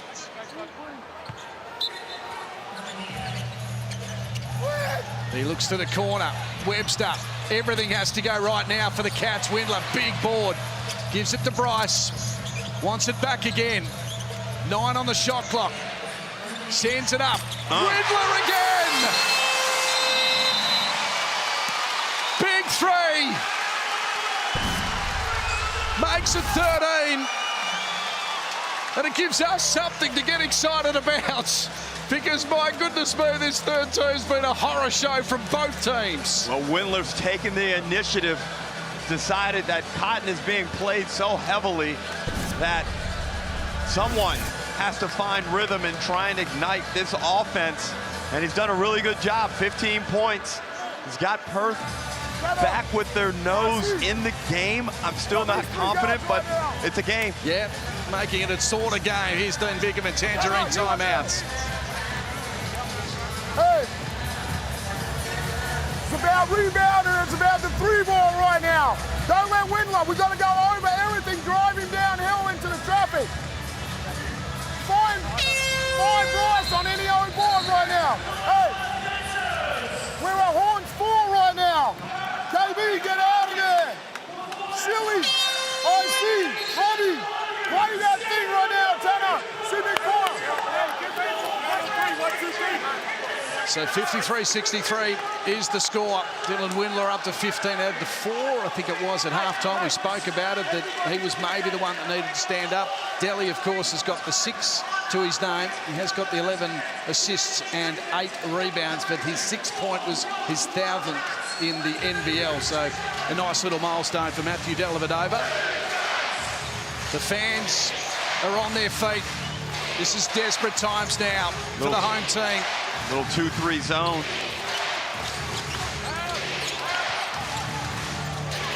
Two and a half minutes to go. Can they trim it inside double figures? Not though with this man.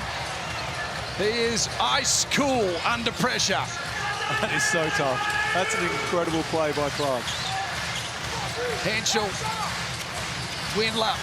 Pressure comes on him. Little crossover. Hands it to Henschel. That one will miss. Henschel's had good looks tonight. 0 of 7 from the floor. Hasn't been able to find his range. Shea Ely running the show at the moment. Pass inside. Kyle Bowen. Krebs. A couple of the bench boys who came on and did a really good job. And Tanner Krebs has been terrific for limited minutes. He's scoring points and he's working hard on the boards. Well, he just rocks Windler off of his stance with a nice little jab, and Windler can't control him. And of course, we know Perth are quite deficient on the defensive end, and there was no support to help the penetration. Timeout was called. It's a 13-point margin. One team comes out, gets 5-0 run. It's the team that was already winning. Yeah. Like, you want to see the defense step up a gear from the Wildcats, but then also come out of a timeout and do whatever it takes to execute and get to at least a good look. There's a good look for Bryce. Can't make it go, but Doolittle taps it back in. Ironic that Clark and Windler are the star players in this third quarter. I'm told that Clark was part of Dylan Windler's bridal party. Got a bit of a relationship over the years. Catch up a fair bit as Clark, once again, through the baseline, couldn't make it go. Illy runs into Cotton's path, and it will be a foul there.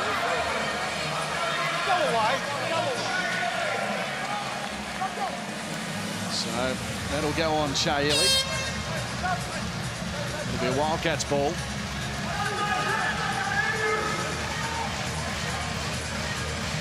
And Illy sits down, so he's had a little bit of trouble with the foul. He's only got the 3, had the 2 early in the game. He's done well to avoid getting fouls up until now in the second half.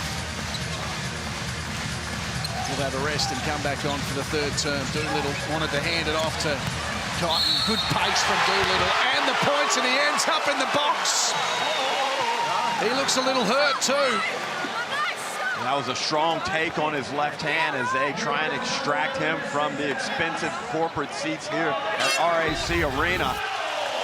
You look at this replay, gets low to bite excessively on the fake handoff, and there we go, right in your lap. Straight into the esky with the Hahn Ultra Zero carb. How good. No time to have a swig though, because he's got to go to the line and shoot from the foul line. Here we go, what?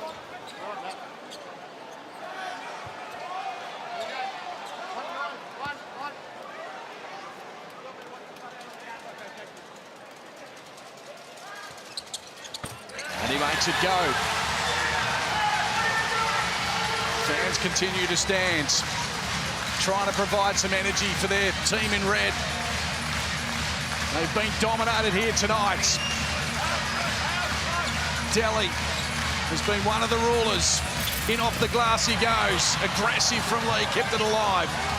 Bowen looks outside. Clark, been terrific. Passes out wide. Delhi decides to go for 3 and hits it as well. Without fail, they continue to respond to every little surge the Wildcats provide. Oh my. That's it off the glass for Dylan Windler. He'll take it. We're doing that. He'll take anything at the moment, Ruck. Still 16 points. Same old story. Clark out wide. Delhi fairly confident that one can't go. Massive possession. Listen to the roar. The MVP with a step back on the buzzer. Maybe, just maybe, Bryce Cotton has inspired his team with 1 quarter to go. 11 points the margin. There's life still in this game. 74-63. Bryce may be the man to steal this game.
buzzer beater to finish the third. We have so much to play for in this fourth quarter.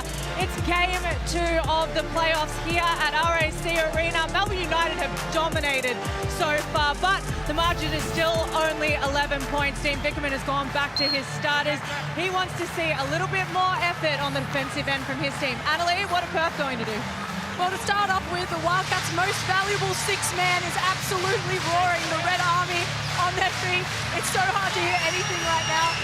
In terms of defensively, they want more switches, and to put this in some better language, JR wants his guards to continue to shoot the ball, please, and thank you.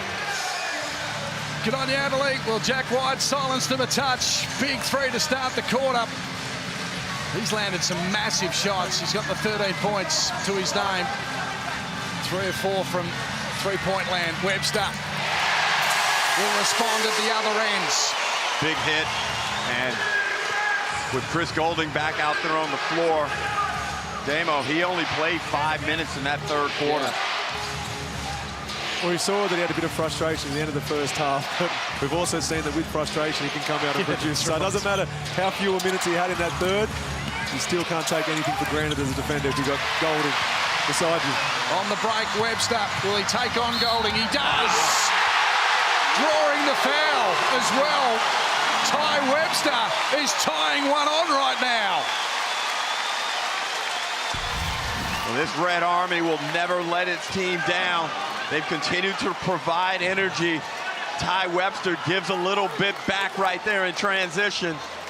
For the first time in a long time, Lockie, this game's down to single figures. That's amazing, isn't it? Got out to 16, 18 points.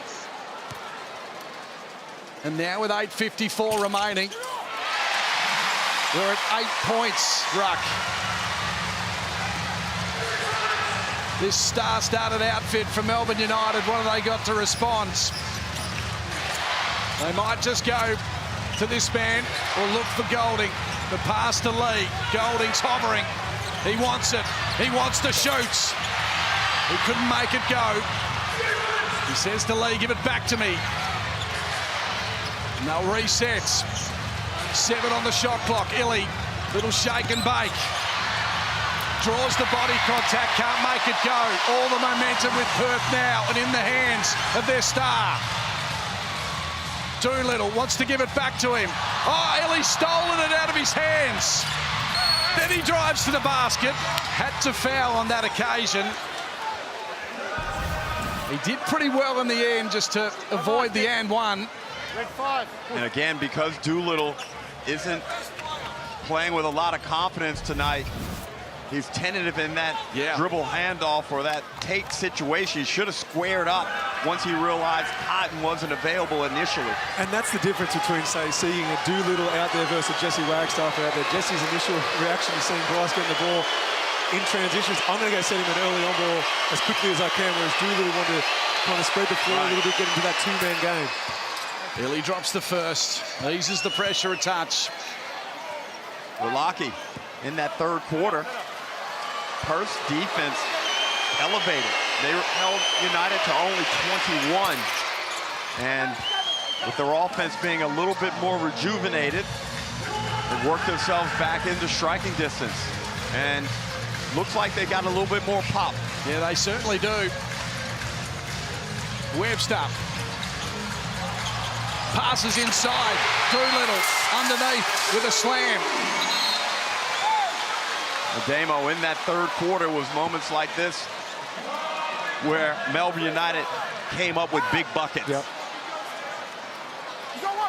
Wildcats have got the Red Army nice and loud. They got them in a putting some points on the board, but can they get back-to-back stops? Yep. And then can that lead into some easy scores?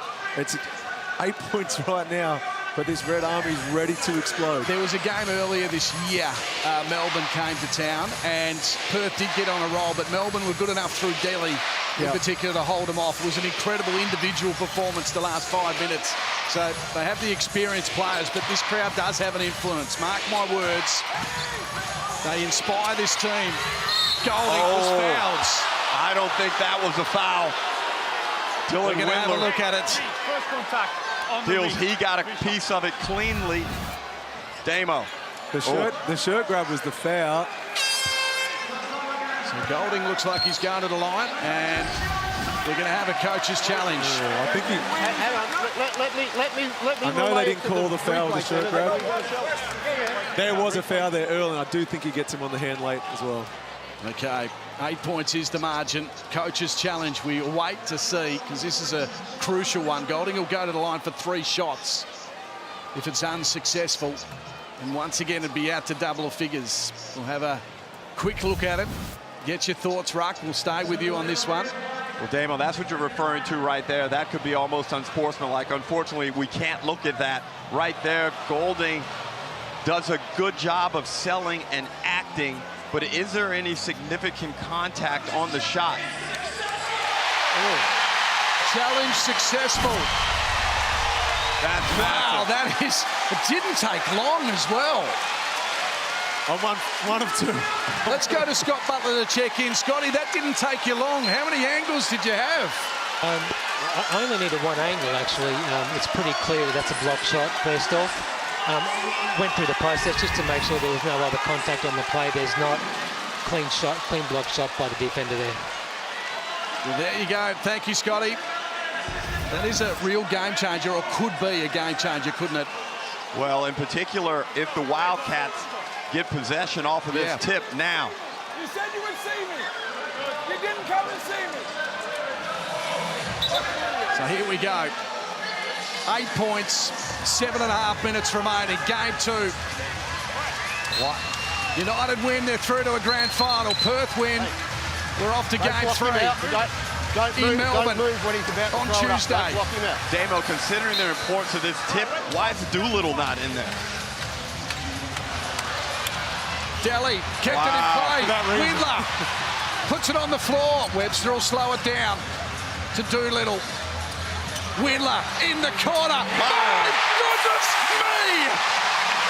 What a second half! Now we find out what Melbourne United are made of. A serious challenge here by the Wildcats. Are United gone with the Windler? We're about to find out. 5 points, no, the response goods, as they do each and every time they silence the fans. Gone with the Windler. How long have you been waiting for that, Lockie Reed? Here's Cotton to Doolittle. He's hesitant. Underneath, it's Webster. He can't make it go, but he'll be fouled. And Marcus Lee wants Dean Vickerman to go to his challenge. I don't think it's worth it.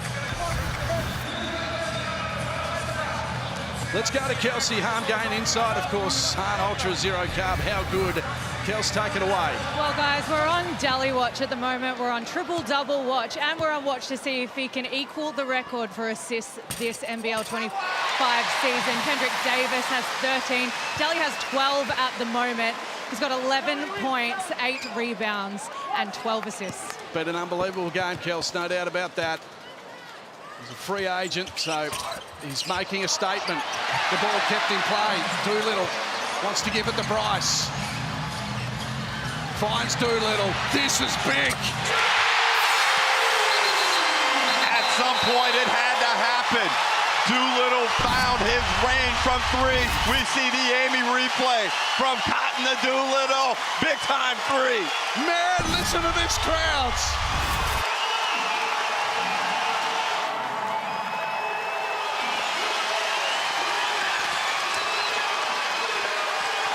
My goodness me. This is amazing. The fans have stood. They are going off their nuts right now. 3 points is the margin. Got out to 18. And now it's a 3-point ball game. Game 2 of the semi-finals. Damien Martin. And not one player from Melbourne United has looked in there quickly, and their Hatter looks rattled. And no surprise that Matthew Dellavedova is leading charge while Dean's setting up.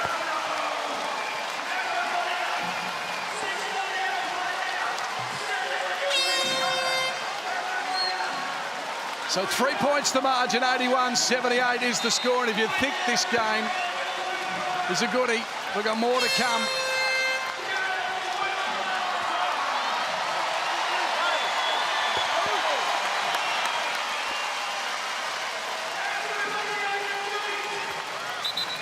The jungle is pumping right now. 3 points the margin, and you think this one's a goodie. Tomorrow's going to be a beauty. We're in Melbourne.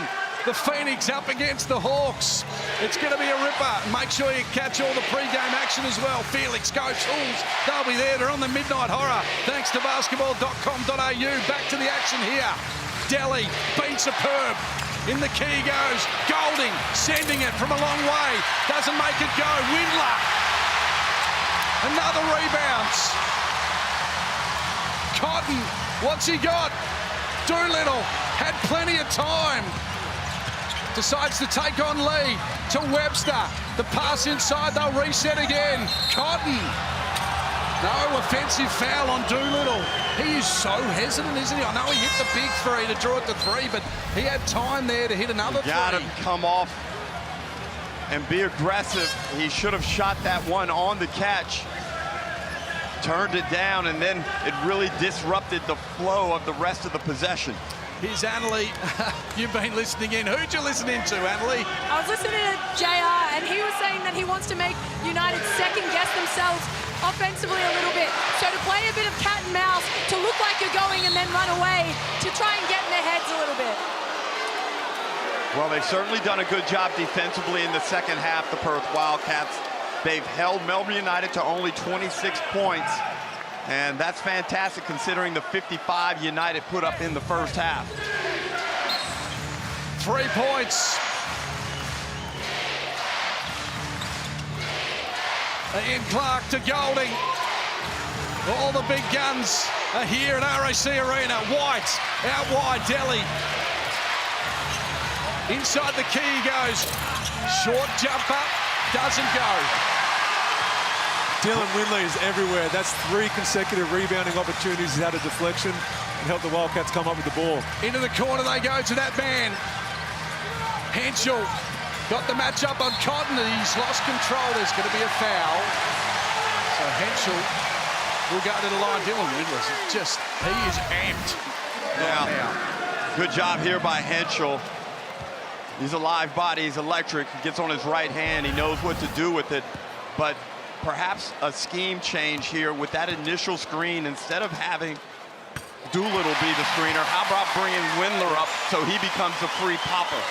Well, I was expecting to see them run and play for that man, exactly. Well, the NBL app is the only place to get all the late breaking news, direct to your advice, live stats to follow the broadcast every step of the way. Free agency, you have a popular Hugo and Harden, of course, and get it on the App Store, Google Play, download it now and get the action close to the game. This has been a beauty. 2 points now. Delhi in the key goes. Passes over the top. Might have been a shot, doesn't matter. United still have the ball. Under pressure, Golding doesn't land it. Henschel's done a good job on him. Here's Cotton. To the basket he goes. Bryce has tied it up. Bryce Cotton, unbelievably patient, unbelievably talented, ties this one up. Clark with it now. Melbourne's response needs to be now. Oh, they're going to be hard. Wow. They're going to make them earn it. Big foul under the hoop. And White will go to the line, feeling every bit of that. Great look from Ian Clark. And welcome to 1988, Jack White. Talking Maley. That was probably Maley. It was Fisher. Vlahoff. Delhi's going to have a rest. What a game. Well, now it gets interesting, though, Damo, because Jack White is shooting 2 big free throws. He has not been convincing from the line. 1 air ball, 1 bank free throw, but he's got 2 opportunities to step up when it matters most. Jack White, 62% from the foul line. Tangerine timeouts. We're going to settle things down a touch. So what, in all the mayhem that has happened, Druck, it's been a bit of a blur, but what's changed for you? What has been the difference in this game since halftime? The defensive effort, but more importantly, the intelligence behind what they're doing on the defensive end.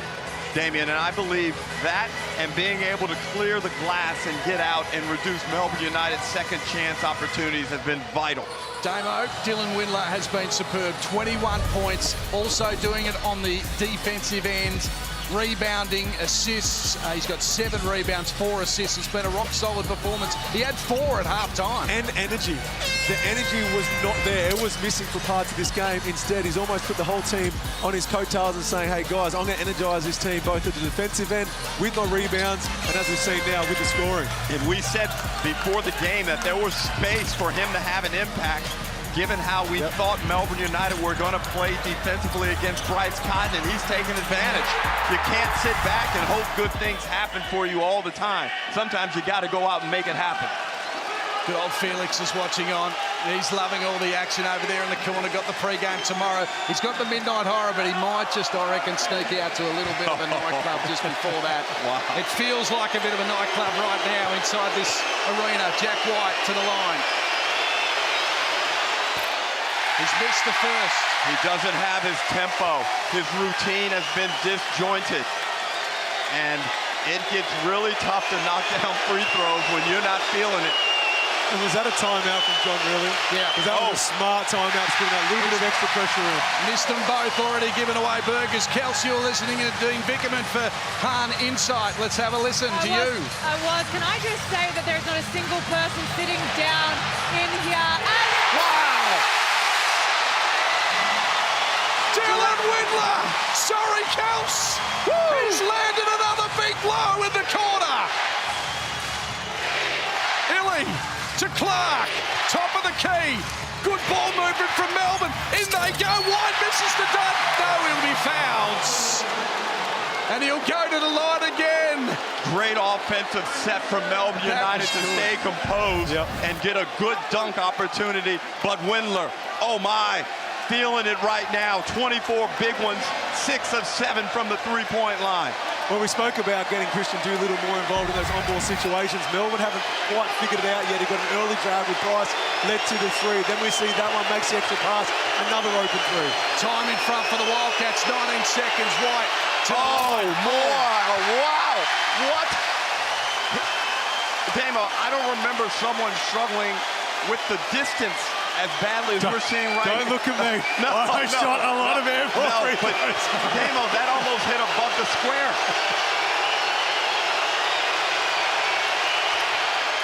He's missed that one as well. I think he's trying to bank it. I actually do think he's trying to bank it. So there's going to be a foul there. Windler took the rebounds. And Delhi's been called for the foul. Now, Damo, that's an interesting theory. I don't understand why it would be instilled at this point in the season. It's not like he's been a terrible free throw shooter throughout the course of his career. And I'll tell you who's gone real quiet is Chris Golding. His last score was 8 minutes 24 in the second quarter when they led 40-23. Hasn't scored since then. The star of Thursday, Cotton, through he goes, into the rack, and 2 more. This is amazing. Courageous move against all types of defensive pressure from United. Cotton, amazing. Delhi, what can he deliver? He'll score another 2. He's standing up under the pressure. Matthew Dellavedova with 13, creeping his way towards a triple-double. Cotton with it again. White comes to him, then leaves him alone. Oh, and Doolittle has whacked Jay Illy. Oh. He has set a big screen. He walks away. He knows he did it. Oh, I think he tripped on Bryce's foot. I think that's surprised legal, if they Damo. don't challenge this. So are they going to challenge? Because John really hasn't called the timeouts. Nice little push-off. I would have challenged that one, Damien. Yeah. 3 points the margin.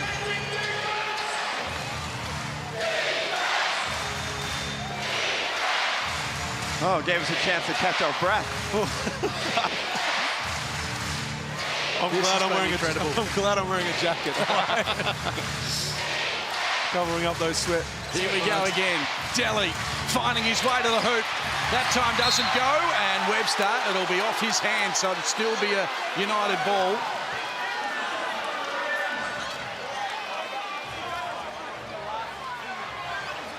So we've got 3 minutes remaining still. This has been madness. Absolute madness. So since half-time, the Cats have been on a tear. They look done. Body language horrible. Score was terrible. Now they lead by 3. Golding, they can't deliver it to him. Illy underneath, taking on Cotton. Can't make it go. Windler, good presence. Cotton out wide. Henschel around Golding he goes. Now to Doolittle. He sees an opening. The Doo can't finish it. Windler has been amazing.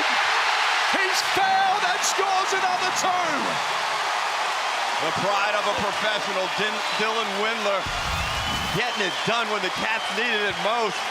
Doolittle couldn't get it done, and Windler there to clean up, but very good poise early in that possession by Ben Henschel. Didn't push it, probed, got the ball on. I thought for sure there's going to be a pull-up 3. We've seen Benny knock down many of those during the regular season. Good close out by Goulding, so he goes off the dribble. I was with you, Rux. I thought, okay, he might force something here against a bigger player. Instead, he was patient, showed patience and IQ beyond his years. He misses the free throw, and he ran a little early too. No, it wasn't Windler. I thought it was Windler who ran early. It was a Golding who moved too soon. So Windler will get another crack at it. Up to 10 rebounds. I thought he was trying to get his 11th. He did leave quite quickly. And he drops it. Golding shaking his head.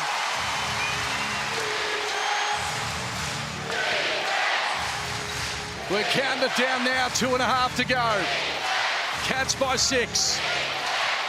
Delhi. Golding under pressure. Can't make it go. Shayeli. Really good work. Creeping out from behind. Scores another 2. Energy inside this building is amazing. Windler. Doolittle. Not tempted to shoot again. Taking on Dellavedova, had it stolen out of his hands. Delhi, you ripper. He saw 2, Delhi. Clark with an easy 2. We've got an injury down the other end. Delhi just holding his... Oh, no, it's Doolittle holding the shoulder. Delhi's just puffed. Look at the strength here, reaching in. One could make a call for a foul there, but the way this fourth quarter's been officiated, you can't presume any whistle is going to be blown on any level of contact. And Doolittle will have to come off with that shoulder complaint. And that was a huge 2 possessions, Damo. That lead went from 6 to 2 quickly. Yeah. So it'll be a Wildcats ball down the far ends. Wagstaff will come on for Doolittle. Hanley will be keeping an eye on him. He must be pretty sore if he's coming off the court.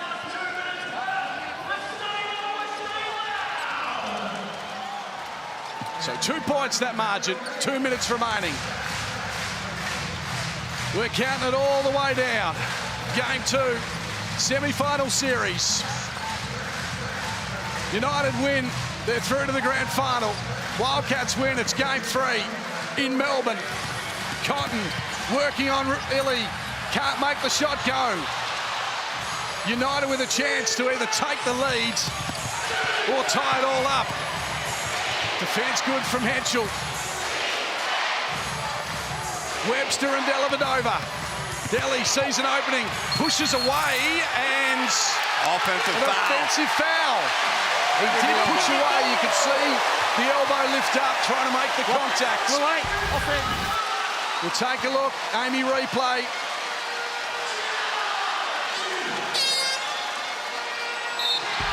It started with Benny Henschel. By all means, I thought Clark was going to get 2 points, tie this game up. Benny gets a stop in transition, then everybody lifted. Ty Webster, as we saw, closed it out by getting a stop. Doolittle back on. That's good news for the Cats. 1:20 remaining, 2 points to margin. Bryce says, give it to me. Then a little 1-2 game. Doolittle with a 2, and the foul will go to the line. And great coaching from John really switches the angle and the initial point of attack in that on ball so that Doolittle on the catch, he's not looking to pop it, he's looking to drive on his strong hand, and he got Lee in a bad position, finished potential and one. I think the fans, Ruck, have stood this whole last quarter. I don't think Neil Barnard, the MC, has allowed them to sit down. And it's worked a treat, but there's still time to go. Little over a minute. Ellie wants to take on Doolittle, trying to clear a path. Oh, swat away from Henschel.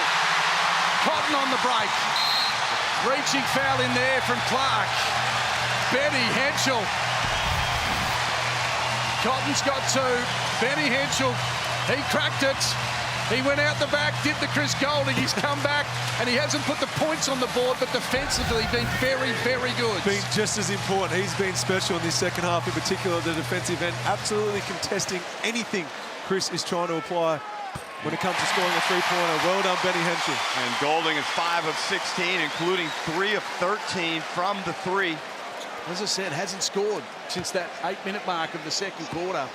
And United have only scored 32 in the second half. Yeah. Tremendous defensive half of basketball, probably their best half of NBL 25 in the most desperate of times. And that man's been sitting, but he's up and about. We had Annalee talking about the bench behaviours of both teams, where Melbourne were up and about, Wildcats weren't. Well, we're seeing the complete opposite right now.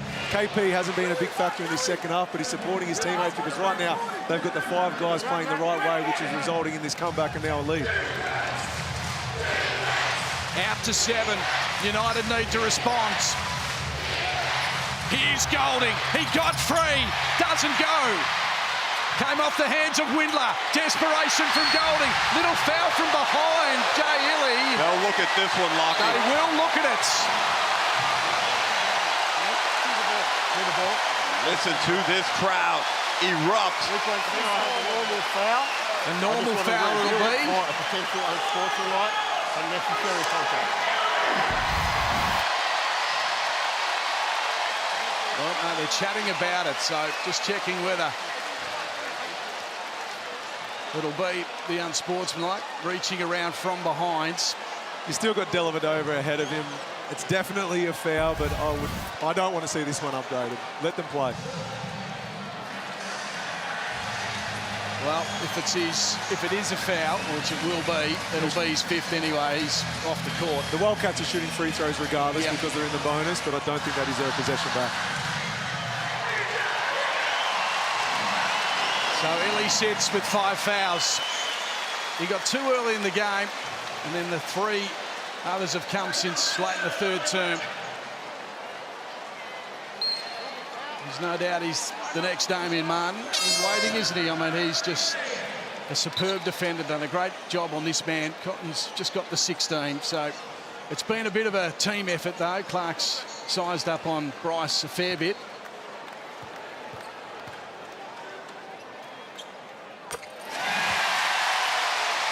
And Bryce's patience, though, somehow he continues to exhibit it. Even in the most adverse circumstance, he didn't press, he didn't force, and put his team in even a worse position. 18, 7, and 5, and he's been a big reason why Christian Doolittle has been brought into this game in those pick and roll situations where he's happy to be a facilitator. Clark can't make it go. Doolittle with it, wants to give it to Cotton. We're going to a game 3, ladies and gentlemen. The NBL semi-finals are well and truly alive, although Goulding has stolen it. He'll score some points. It should be a little late, but you never know in this game of basketball. 7 points. Cotton to Henschel to Doolittle. Game 3, here we come. Melbourne, it's your turn to put on a show. What a comeback from the Wildcats. And what a comeback thanks to this man, Dylan Windler. Remember his name. He wants a 10-day NBA contract, and teams might be just looking at him after that performance. 27 points, 11 rebounds and 4 assists. He's led his team to a 7-point win here inside the RAC Arena. That was one for the ages. One of the most unpredictable and dramatic comebacks we've seen in postseason history. The Wildcats looked absolutely cooked. They were about to be filleted. They were out of this game, Damian. But to come back at home, it was just an amazing, amazing performance by not only John Reilly, but Dylan Windler. Spearheaded this. The buy-in defensively in that second half was absolutely incredible. The best we've seen all season from this Wildcats outfit. To hold Melbourne United to 34 points when everything is on the line was remarkable. So yes, credit Windler, credit Henschel, but defensively, collectively, that Perth Wildcats, that 20 minutes they've put together is as good as I've seen. 7 points the margin. So at halftime, Ruck, the score was 55-41. So since then, it's just been an avalanche. 55-point second half for the Perth Wildcats. Kels, take it away with Dylan Windler. Dylan Windler, an absolutely incredible performance. You seem more relieved than elated at the moment. You must be stoked with that win. Yeah, no, obviously I'm stoked. I don't want the season to end for these guys. We've had a great year. I feel like we're coming along at the right time, so I just didn't want the season to end. And our backs were against the wall, and they say the closeout game's always the hardest one, and we made it hard on them. Down by 14 at the half, 20 was the biggest margin that you had across the game. What was said at halftime? Just stay true to us. We were playing a little fast there in the first half. They were speeding us up. We weren't being disciplined defensively, so we just stayed with it. You know, they knew we were going to be able to give ourselves a chance. We got some stops and came alive in the second half. And for you personally, you were the difference. 27 points, 11 rebounds, a real turnaround from game one for you. How did you feel? I feel good. You know, my confidence doesn't waver. I just, you know, maybe I didn't get enough opportunities that I wanted in the first game. Maybe I passed up a few, but I made sure I wanted to give it my all tonight, make sure I got some shots up, got going. Like I said, because I don't want my season in. Game 3, bring on Melbourne. Yeah, appreciate it. Absolutely fantastic. Well done to Dylan Windler, and it's still the series alive. 7 points, the final margin. Perth Wildcats storm home to take it. We're off to Melbourne, and after the break, Felix has taken over. Post-game show. Take it away, big man.